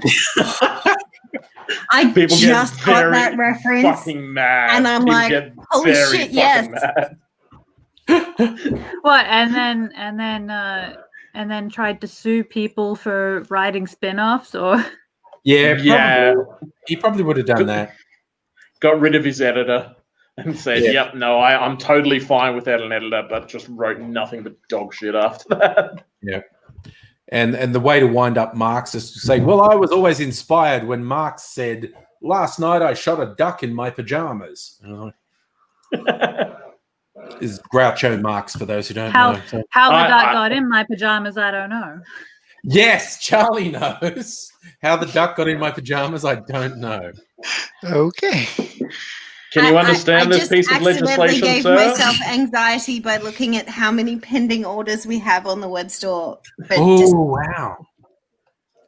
Do you Yeah, understand you've this? got Do a you bit of understand this logistics work. legislation, President? Of course, I could understand this. A 12-year-old boy could understand this. Quick, go out and fetch me a 12-year-old boy. With your boy. I was a big fan of the Marx Brothers growing up. Duck Soup is just a perfect movie. Duck soup is very good, yeah. And I love MASH as well, and I got to revisit that recently. I saw a great video essay on it, and Alan Alda very much channels Groucho a lot throughout his very performance. much, yes. Yeah. Yeah. Groucho did a game show. I think it was called Let's Make a Deal or something. And you can bet get your life. Sorry? You bet your life. Okay, so Charlie is a mad Marx Brothers fan, I think. Just a bit. Yeah, there are some great videos on YouTube of outtakes because, like, when you see a 30-minute game show, Usually it's taken 45 minutes to an hour to actually shoot it all, and they edit it to get the 30 minutes that goes on TV. And there are some really good videos on YouTube of Groucho Marx outtakes, because sometimes his free-forming and riffing was a bit too risque for TV. And my all-time favorite is this woman comes on, and he talks to her and he goes, "So, ma'am, you married? Yep. Do you have children?" She goes, "Yep." "How many?" 13. He goes, 13? Why do you have 13 children? And she goes, and she's just laughing, and she goes, "Oh, I love my husband." And he goes, "I love my cigar, but I take it out of my mouth sometimes." My favorite bit of obscure leftist history is actually the Groucho Marxist Party, who were a group. They were a group in Sydney who used to go to counter protests against fascists, and they donned the Groucho Marx glasses and nose and mustache, and they would throw pies at the fash. It's a fantastic piece of history. I love it.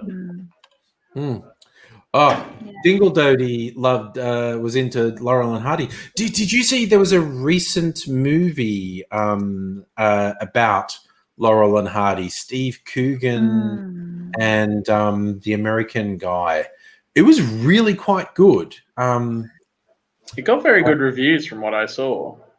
Yeah, it was very late. Well, it actually covered a few things, but it mainly focused on very late in their career when they were trying to sort of cash in on their faded glory.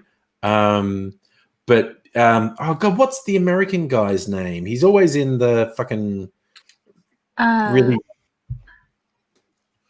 Oh, was it John C. Reilly? John C. Reilly, you're a legend, Charlie. Yes, John C. Reilly and Steve Coogan play Laurel and Hardy, and they are both very good because they underplay it. I always bring up, whenever John C. Reilly is mentioned, Dewey Cox, Walk Hard, the Dewey Cox story, because I think it is such an underrated movie. I still haven't seen that. Oh, it's so fantastic. There is an amazing cameo by Jack White doing an impression of Elvis, and it's the fucking funniest thing I've ever seen in my life. It's so good. Okay. So it's only, how the fuck did it get to be 20 past 11? But anyway. Because we're having fun. I just want to say to Stella, please add to my anxiety. It means that when I ask for a raise at the end of the week, because I've done so much work, they might give it to me. That seems like a good call. That seems like a very good call. I have decided that my title doesn't quite encompass all of the things that I do. And like 3 other people who have like bullshit titles should give me theirs. That seems fair. All right. I'm working on it. And Stella, just remember, you're not an alcoholic. You are supporting Australian small business. You're not an alcoholic, you're an alcohol enthusiast. No, just a supporter of small business. Small business.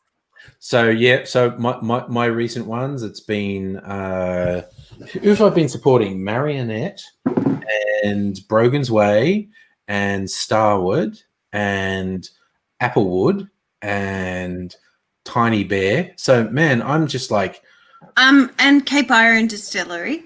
Cape Byron for the fucking Mac, yes. It sounds like Marionette might have too much of a head on it. You might need to shop it.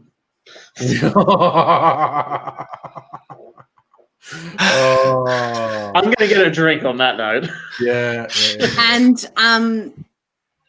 Only Bitters, because they stock so many things that you can't get elsewhere.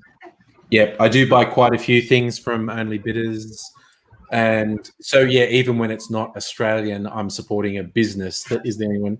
So, yeah, both Only Bitters. And that's a family business. Like, it's 2 generations that run it. So, and Seller is 2 generations of family. Like, Ross, who's the proprietor, and his wife, and then Yeah. their 2 sons Yeah. basically work there. Yeah. So always So, fun. yeah. If I'm not getting an Australian one, I buy it from an Australian business, small business like Wig Seller or the Bitters Lab.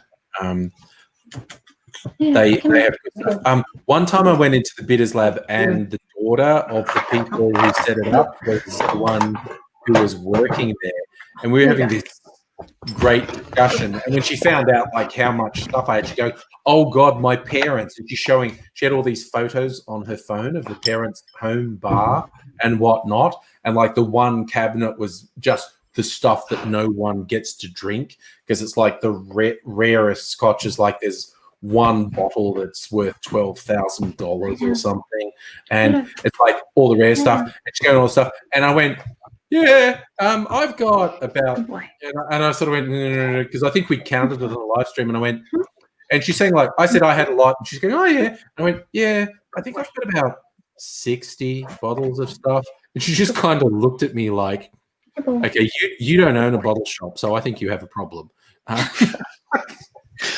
I get that reaction as well. People are like, "Hang on, you have how many bottles of booze?" Yeah. I'm like, "Oh, I think it's like 160 odd, 100 and something." And they're like, "And you're not a brand ambassador, work at a bar." Like, I'm like, "Oh, I work for a whiskey distillery. It's okay. Like, I work in the industry."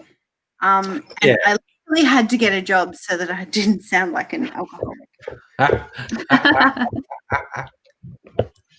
So yeah, that's the story of how I ended up working for a distillery, just so that I didn't sound bad in social situations.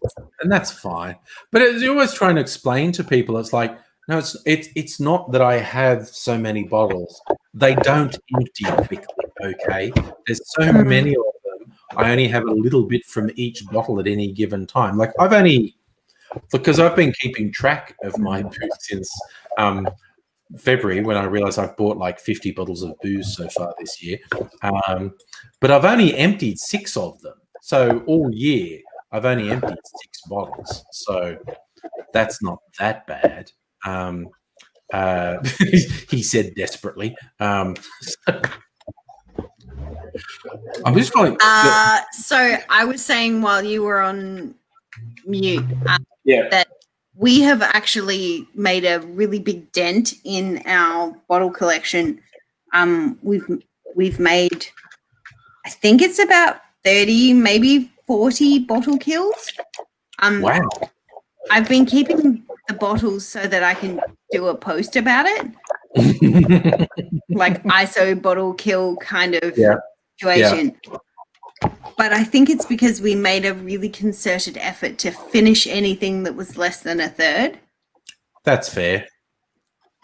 And yeah, we're going to have to start like labeling things like when did we buy it? How much we paid for it? Because would we buy it again? Yeah. I should take notes and I don't. I just note when I bought it and when I finished it. So I've been doing that since February because I thought it was worth tracking. And I'm reasonably okay that I've only finished 6 bottles since February. So, but there's a lot going on there.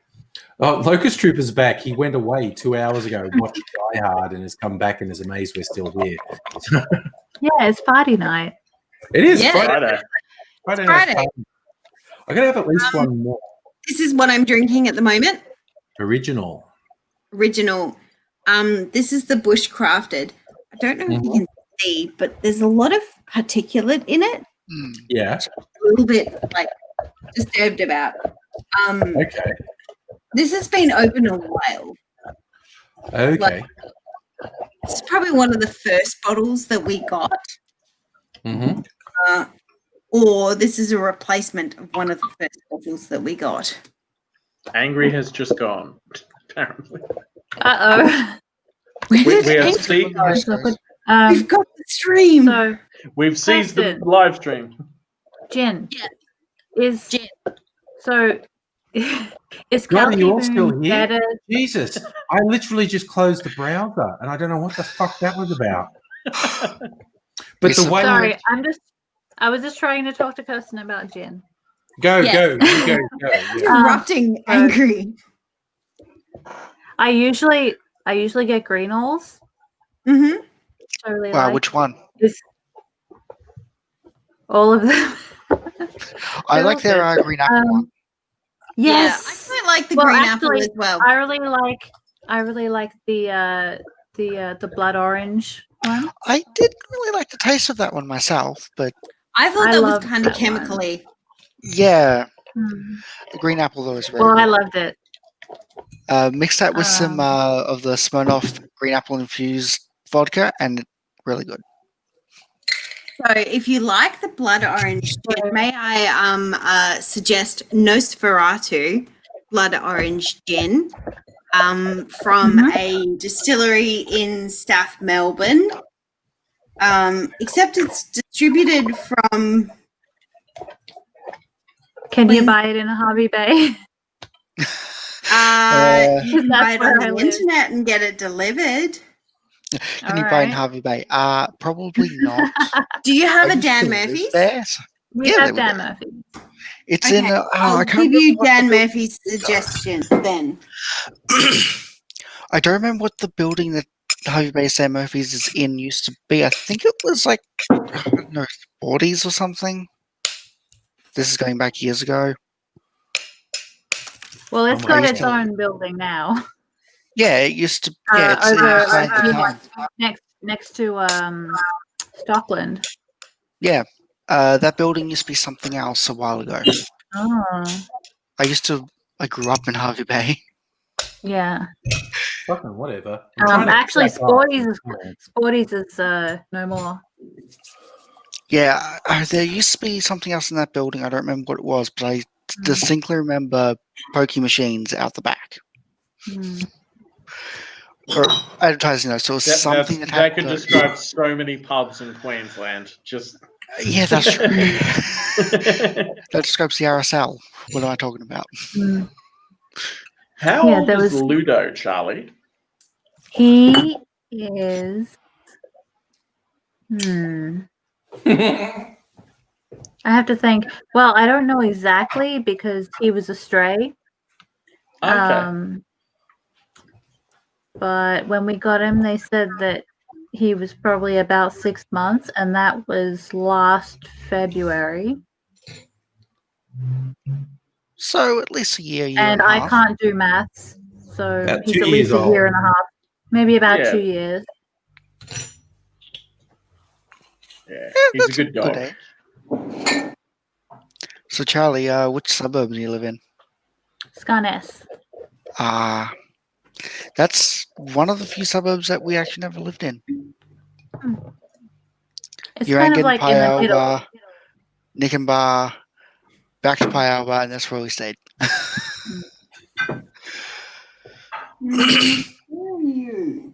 Where is your I've only been to Harvey Bay about once or twice, but I've had a partner who lived there a while back as well.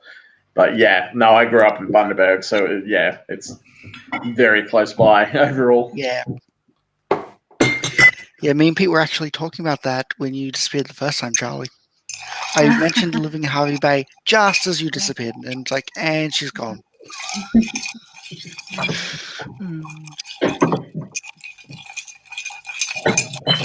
What are you making, Angry?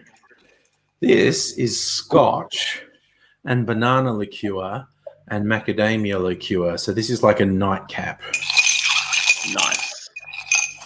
So All right, I think I've got everything that's available at Dan Murphy's that I have on hand. okay. So 3 hours later, she's still going through your alcohols. I'm not that bad. I'm that bad. 2 hours later. So 78 degrees. The standard gin and the sunset gin are really good, easy drinking, $70 for 700 mils. Sometimes you can get it for 65 when it's on special.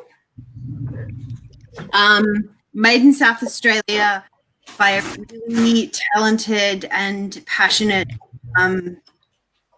distiller called Sasha, who is one of my favorite people because he's just like a wild card and you can never quite call what's going to happen when he's around. The original, this is the old label. It's a little bit more white and boring these days, but original classic dry is available, I think, in all states. It's 500 mils, so it's reasonably priced. I think it's about $50 for a bottle, and it's really good. It's literally one of the gins that got us into Australian. Melbourne Gin Company. They make the most amazing, just standard base spirit, and I've seen it on special for $57, which is pretty amazing. I think the standard price is about $65, so reasonable for a 700 ml bottle at 7.4%. So like chunky. Oh. That one goes over there. Mm. Heathcote Gin, I think, is only available in Victorian Dan Murphy, but really good first time out the gate gin from a like small family-owned distillery in Heathcote. But if you see it, it's totally worth it. I think it's about $65.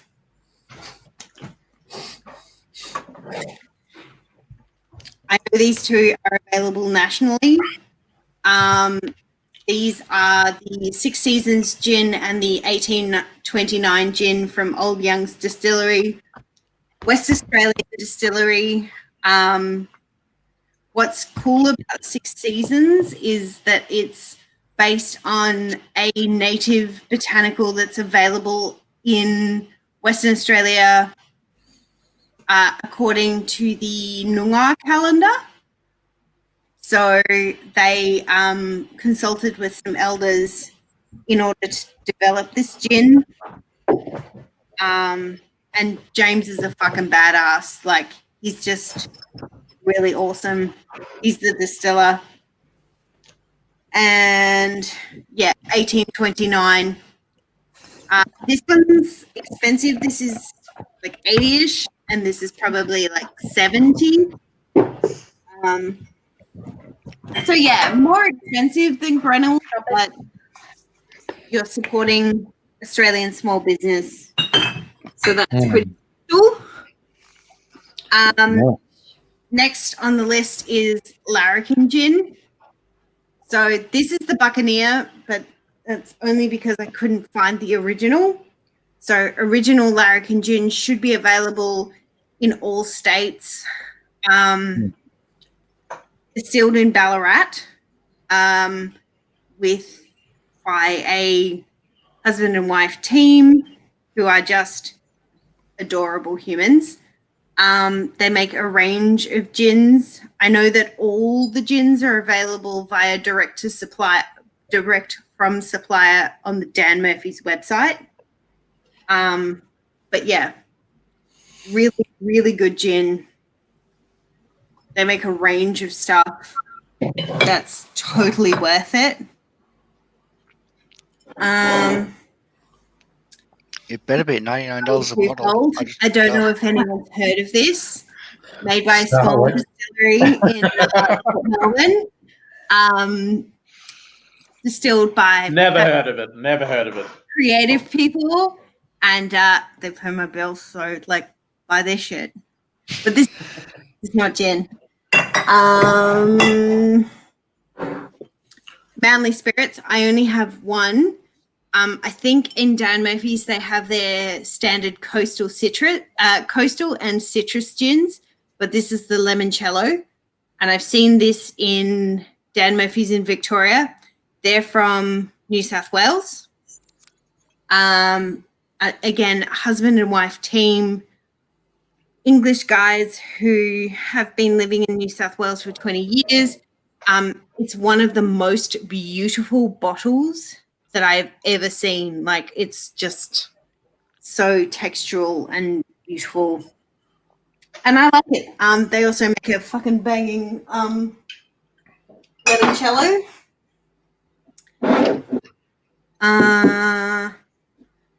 And last but not least, the Patient Wolf Melbourne Dry. I know that this is available nationally.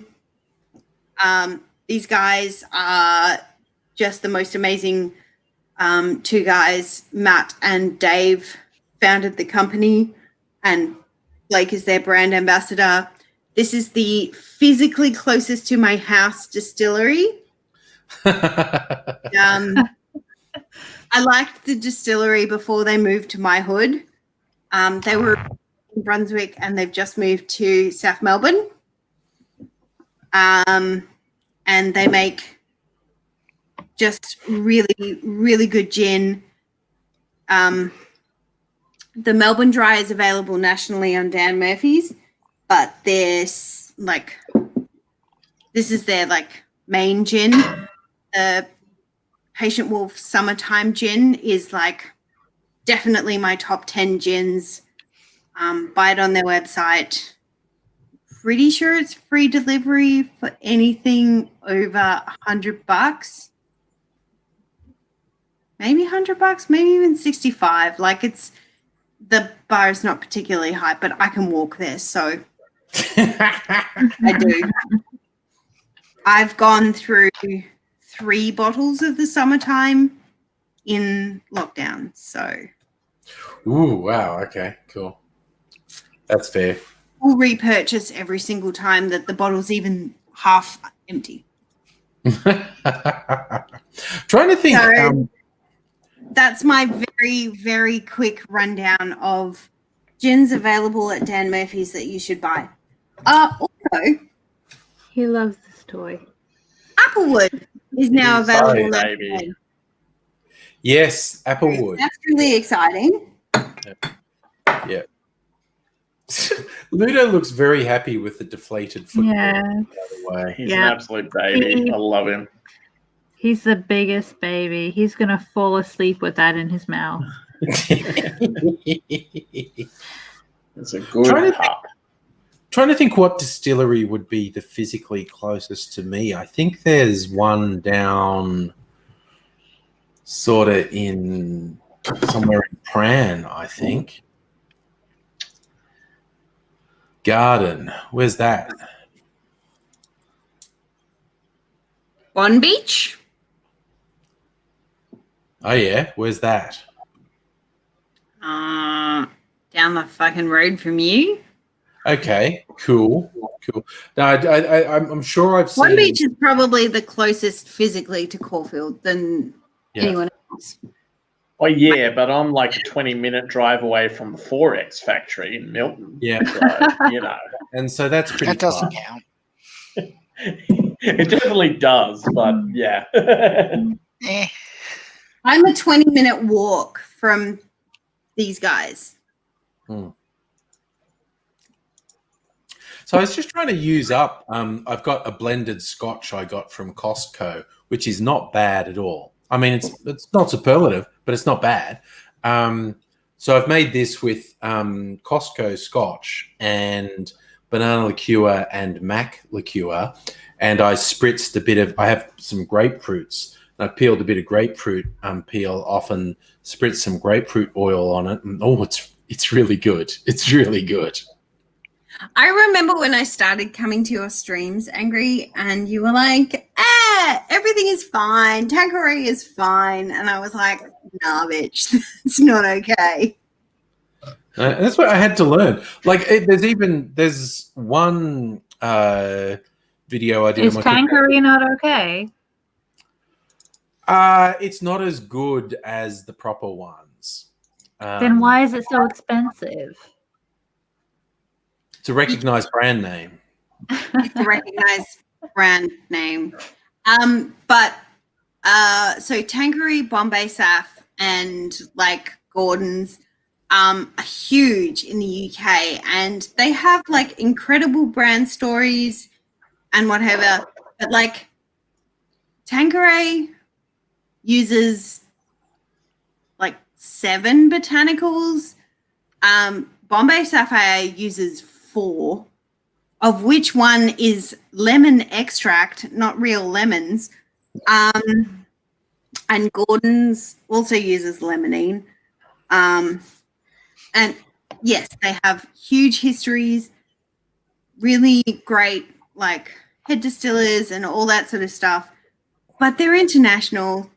They're owned by Diageo, which is the largest spirits brand in the world, and second largest. The largest owns a Baijiu, like Chinese rice spirit brand, and no one's going anywhere near that. Size and volume.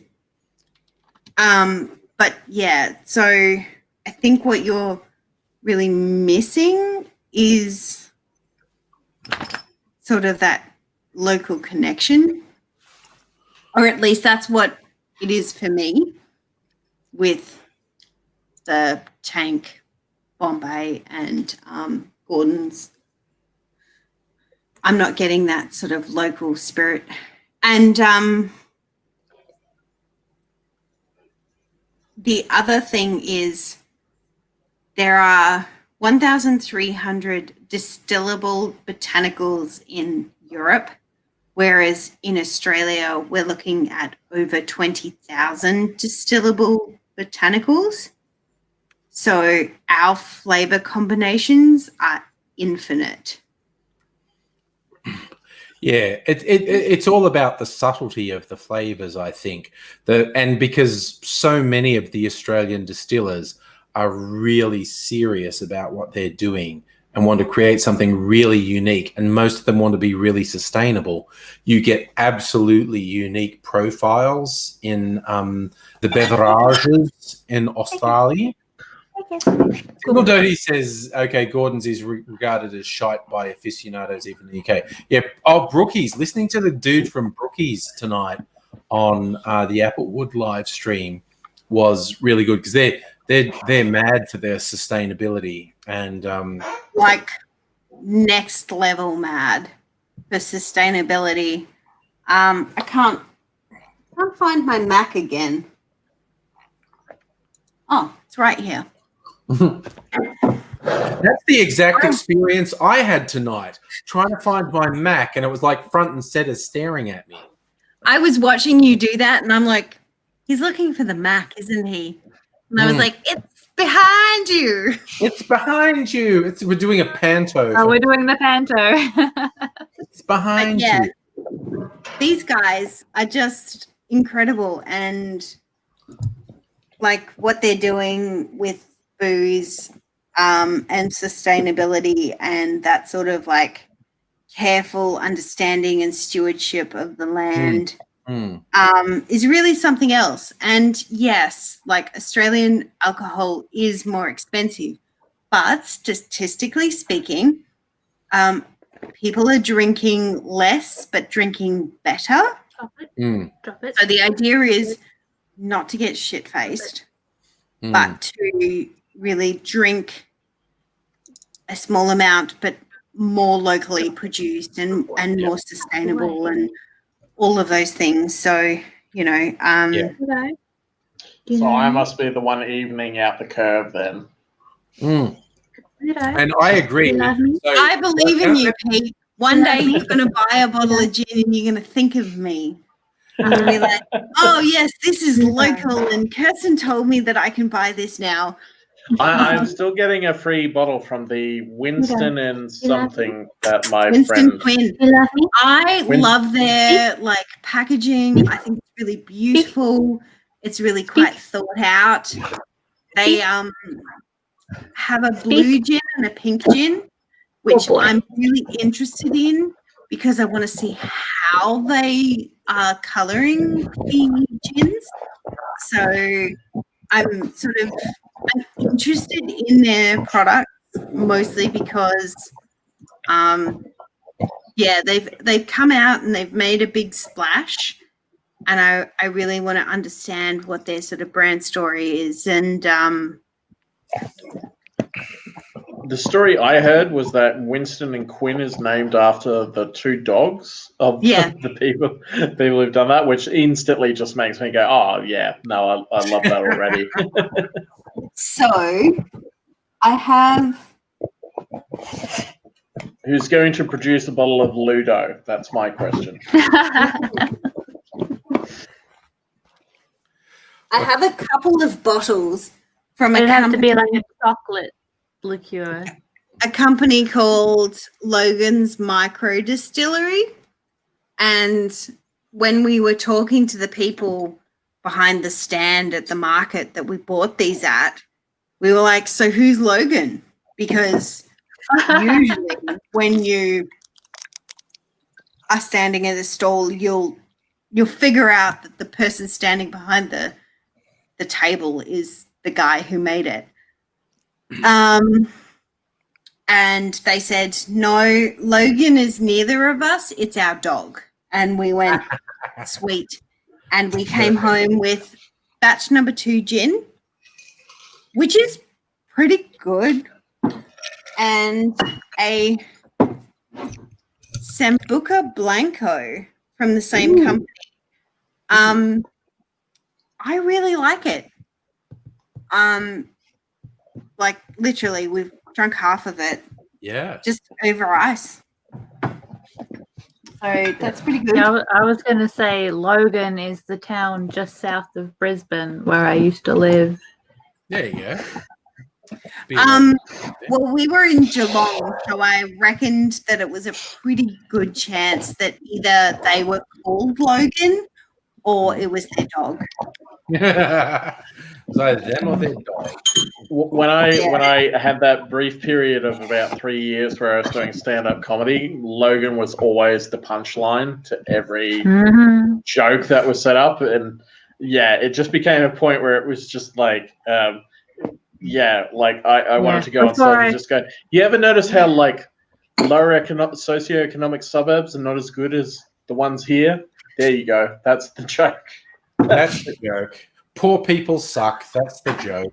Yeah, and Logan as well. I will fucking defend Logan's honor because... Thank you. Because Logan City Council was the largest council to sign on to an increase for a raise to New Start back a couple of years ago when Brisbane City Council wouldn't touch it with a fucking 10-foot pole. And I have a lot of positive things to say about John Raven, who's the local councillor in Logan as well, even though most of the council's been dissolved because of corruption. But that's also true for all of Ipswich as well. Oh, God. Yeah, well, see, I grew up...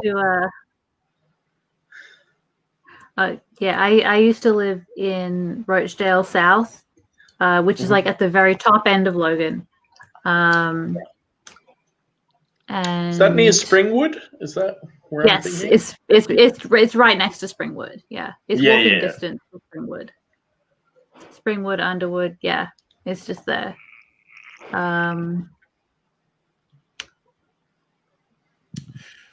Well, I grew up in Dublin, so I'm used to defending where you grew up.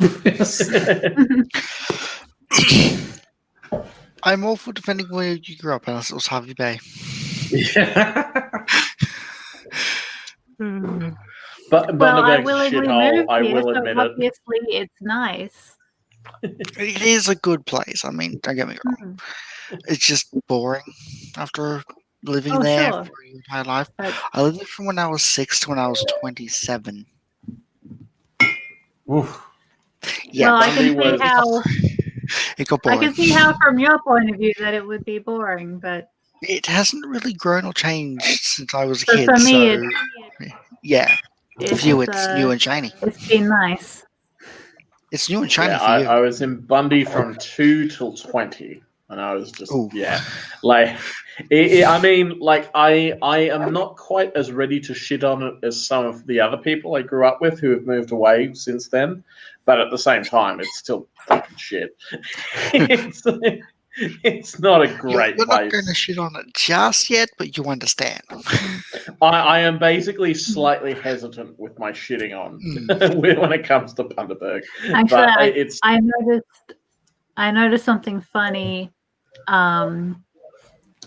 Before I moved here, but when I was like sort of like in the process of like getting ready to move here,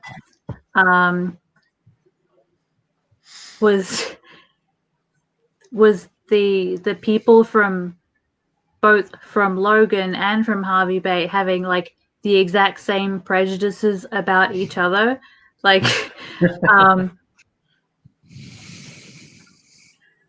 like being in Logan saying, "Oh yeah, I'm gonna move to Harvey Bay." They go, "Oh yeah, Harvey Bay. Oh, lowest. Oh, what was it? Highest unemployment rate in the country. Blah blah blah." Yeah. And then every time I was in Harvey Bay, I would say, "Oh yeah, I'm moving up here from Logan." They go, "Oh Logan, bogans." It was the exact same shit. Yeah. it's like when I was growing up in Bundy. I was growing up in It's like Bundy, that and funny Star Trek episode with the black and white face people. No, I growing up in Bundy, I had two parents who were teachers, and that made me quite like upper middle class in Bundaberg overall. It was like, oh, you've got two working parents who are teachers, sort of thing. And then I moved down to Brisbane to do university. You've got two parents. Yes, yeah, exactly. And I went down to Brisbane to do university and met people who'd gone to fucking all private school, fucking wanker boarding schools who had their own home studio and their basements and, you know, went to all these preppy schools. And I was like, oh, no.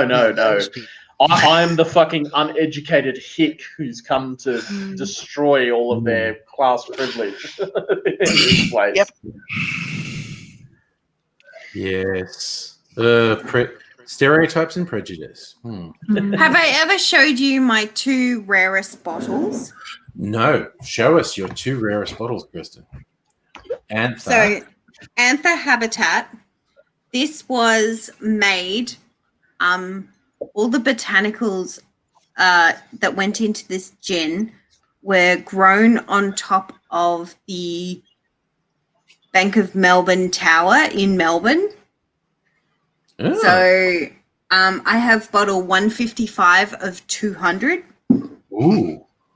And it's so fucking good. You know it's I'm rare just when realizing the distiller, the distiller messages you and says, "You still have that? Can I have a sample?" I'm just realizing that booze distilling and collecting like that is very similar to collecting vinyl, where it's just like, oh yes, I've got the Italian pressing of this. You know? Yeah, no, absolutely. Absolutely. Booze collecting can get real wanky. Wait until you have anything to do with the watch and whiskey wankers. The whiskey crowd, yeah. The whiskey wankers. They don't call That's a good themselves band name, wankers, Whiskey but they Wankers. are. That's a good band Yeah. name. And then I have 2 bottles of this, which is the distilled spring gin from New World Whiskey. Ooh, nice. And it's not available anywhere, and I have 2 bottles of it. Nice. So So you're talking about whiskey. limited to 900 bottles, and I've got 2. Dang. Yeah. That's why I'll always recommend the Whiskey Tribe on YouTube, because while they are absolutely obsessive about whiskey, they're also obsessive about saying a good whiskey is the whiskey you like drinking. Yeah. Don't listen to anyone who says that's a bad whiskey. If you like it, it's good for you. And they've proved it time and again. Like, they'll do blind tastes of things and they'll just go like, oh, that's such and such. And then they get told what brand it is that they were tasting and they're like, oh, damn, really? Okay. And they fully admit if they had poured it from the bottle, they would have felt differently about it. And sometimes with a cheap or mass-produced one, they have a negative feeling towards it. And sometimes if it's a really wanky brand, they go, this is good. And you convince yourself it's good as you pour it. But if you do a blind taste of it, you just get this really subjective sort of feel. But yeah, just the fact that while they are absolutely obsessive about whiskey, they're also really obsessive about saying, don't judge what someone else likes. Don't be harsh on yourself what you like. A good whiskey is the whiskey that you like to drink. And also they're pretty funny. And also one of the guys, I don't know if people have seen the Studio Ghibli film Howl's Moving Castle. There's the thing where there's the little boy in Howl's Castle who in certain cities, he pulls a thing like a disguise over his face so he looks like a little dwarf with a big beard. One of the Whiskey Tribe guys is a fucking dead ringer for that. He's a shorter guy and he has this big beard. Every time I see him, I go, you're the kid from Howl's Moving Castle in disguise. I can't take you seriously because you're really just a little boy in Howl's Moving Castle. Isn't he like the sommelier who like really knows whiskey? That dude knows everything. Yeah. But and the other guy is known as the Mooch. And the Mooch is just a guy who likes whiskey. Yeah. He's not trained or like a tasting like guy. Yeah. So, yeah. And what I love is they built this thing on YouTube and they got a following and they went, you know what our dream is? Our dream is to create a distillery and we'll have a vault of all the most amazing whiskeys from around the world and people can come and have a drink. And they sold all these memberships and stuff and it was oversubscribed out the wazoo. So these two guys who are just these two fucking idiots from Texas who like whiskey, because they touched a note with all these people, they're living their dream now. It's like, oh no, we're just setting up this tourist destination distillery. And people are paying. It's on my list of places to go. Like, yeah. And they seem like such nice guys. And they've just formed this community where everything they said about, we're going to have memberships for X, Y, Z, it was all oversubscribed. They actually had to turn people down. And they're like, oh, fuck, it all happened. Oh, shit. Okay. So they're literally just living their dream at the moment of, fuck, our entire life is whiskey. It's just great. If we are showing off things in our collection. Yeah. Ooh, what are you showing? Sabbath Bloody Sabbath. I believe this is an original, if not an original, a second edition Australian pressing of Sabbath Bloody Sabbath. It is one of the most treasured things in my entire vinyl collection, aside from what I am almost certain is an original Italian pressing of Joy Division. I forget the name of the album, but I can't find it at the moment. But yeah, right. These two are the prizes. Okay. I'm going to go to bed now because it's actually fucking midnight. You guys do this to me every Friday night. We twist your arm angry. It's totally our fault. I really hated it. I hated every minute of it for the last 4 hours. Okay, actually, another live stream, I'll have to bring my vinyl out, which is just a bunch of fucking weird 80s vinyl. Both albums, I've got 3 milk crates of albums, 1 milk crate of 12-inch singles, and I've got a box of 7-inch singles somewhere. And some of them are really fucking rare. Even when I bought them, they were incredibly limited editions. But sorry, just seeing Ludo's little ball.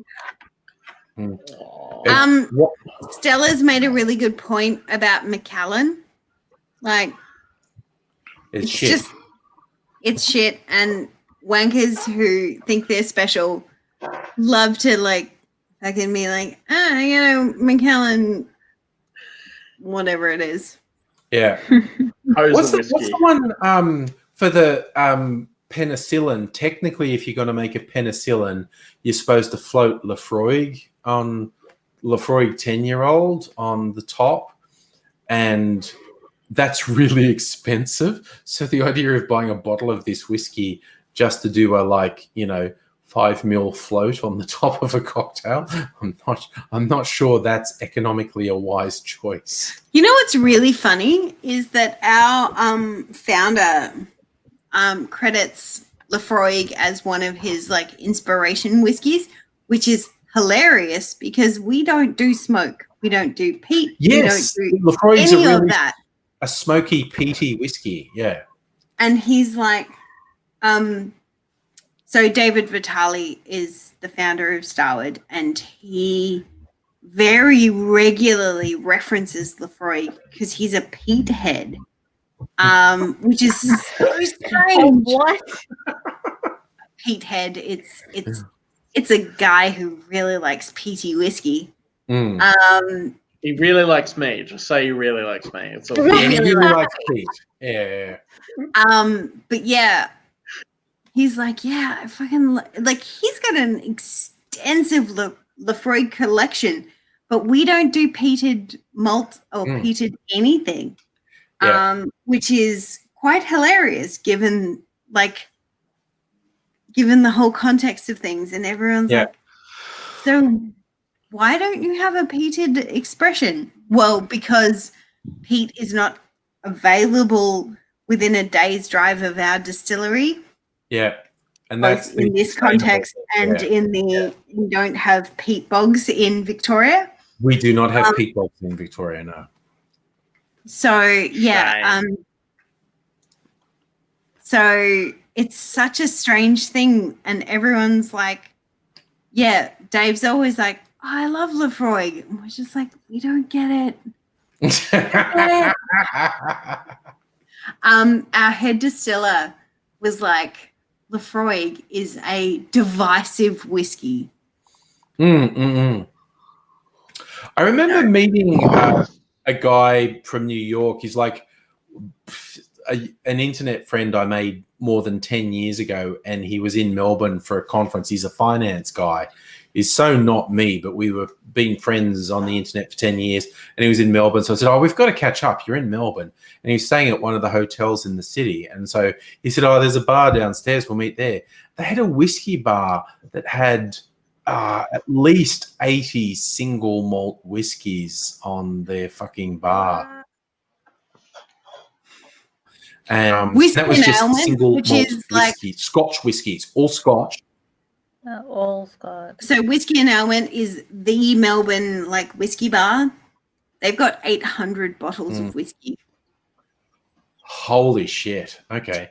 Yeah. 100. Well, this place, besides the 80 single malts, when you count the blended scotches and all the other spirits they had about 300 spirits in the bar. But yeah, okay, 800 whiskeys is pretty fucking full on.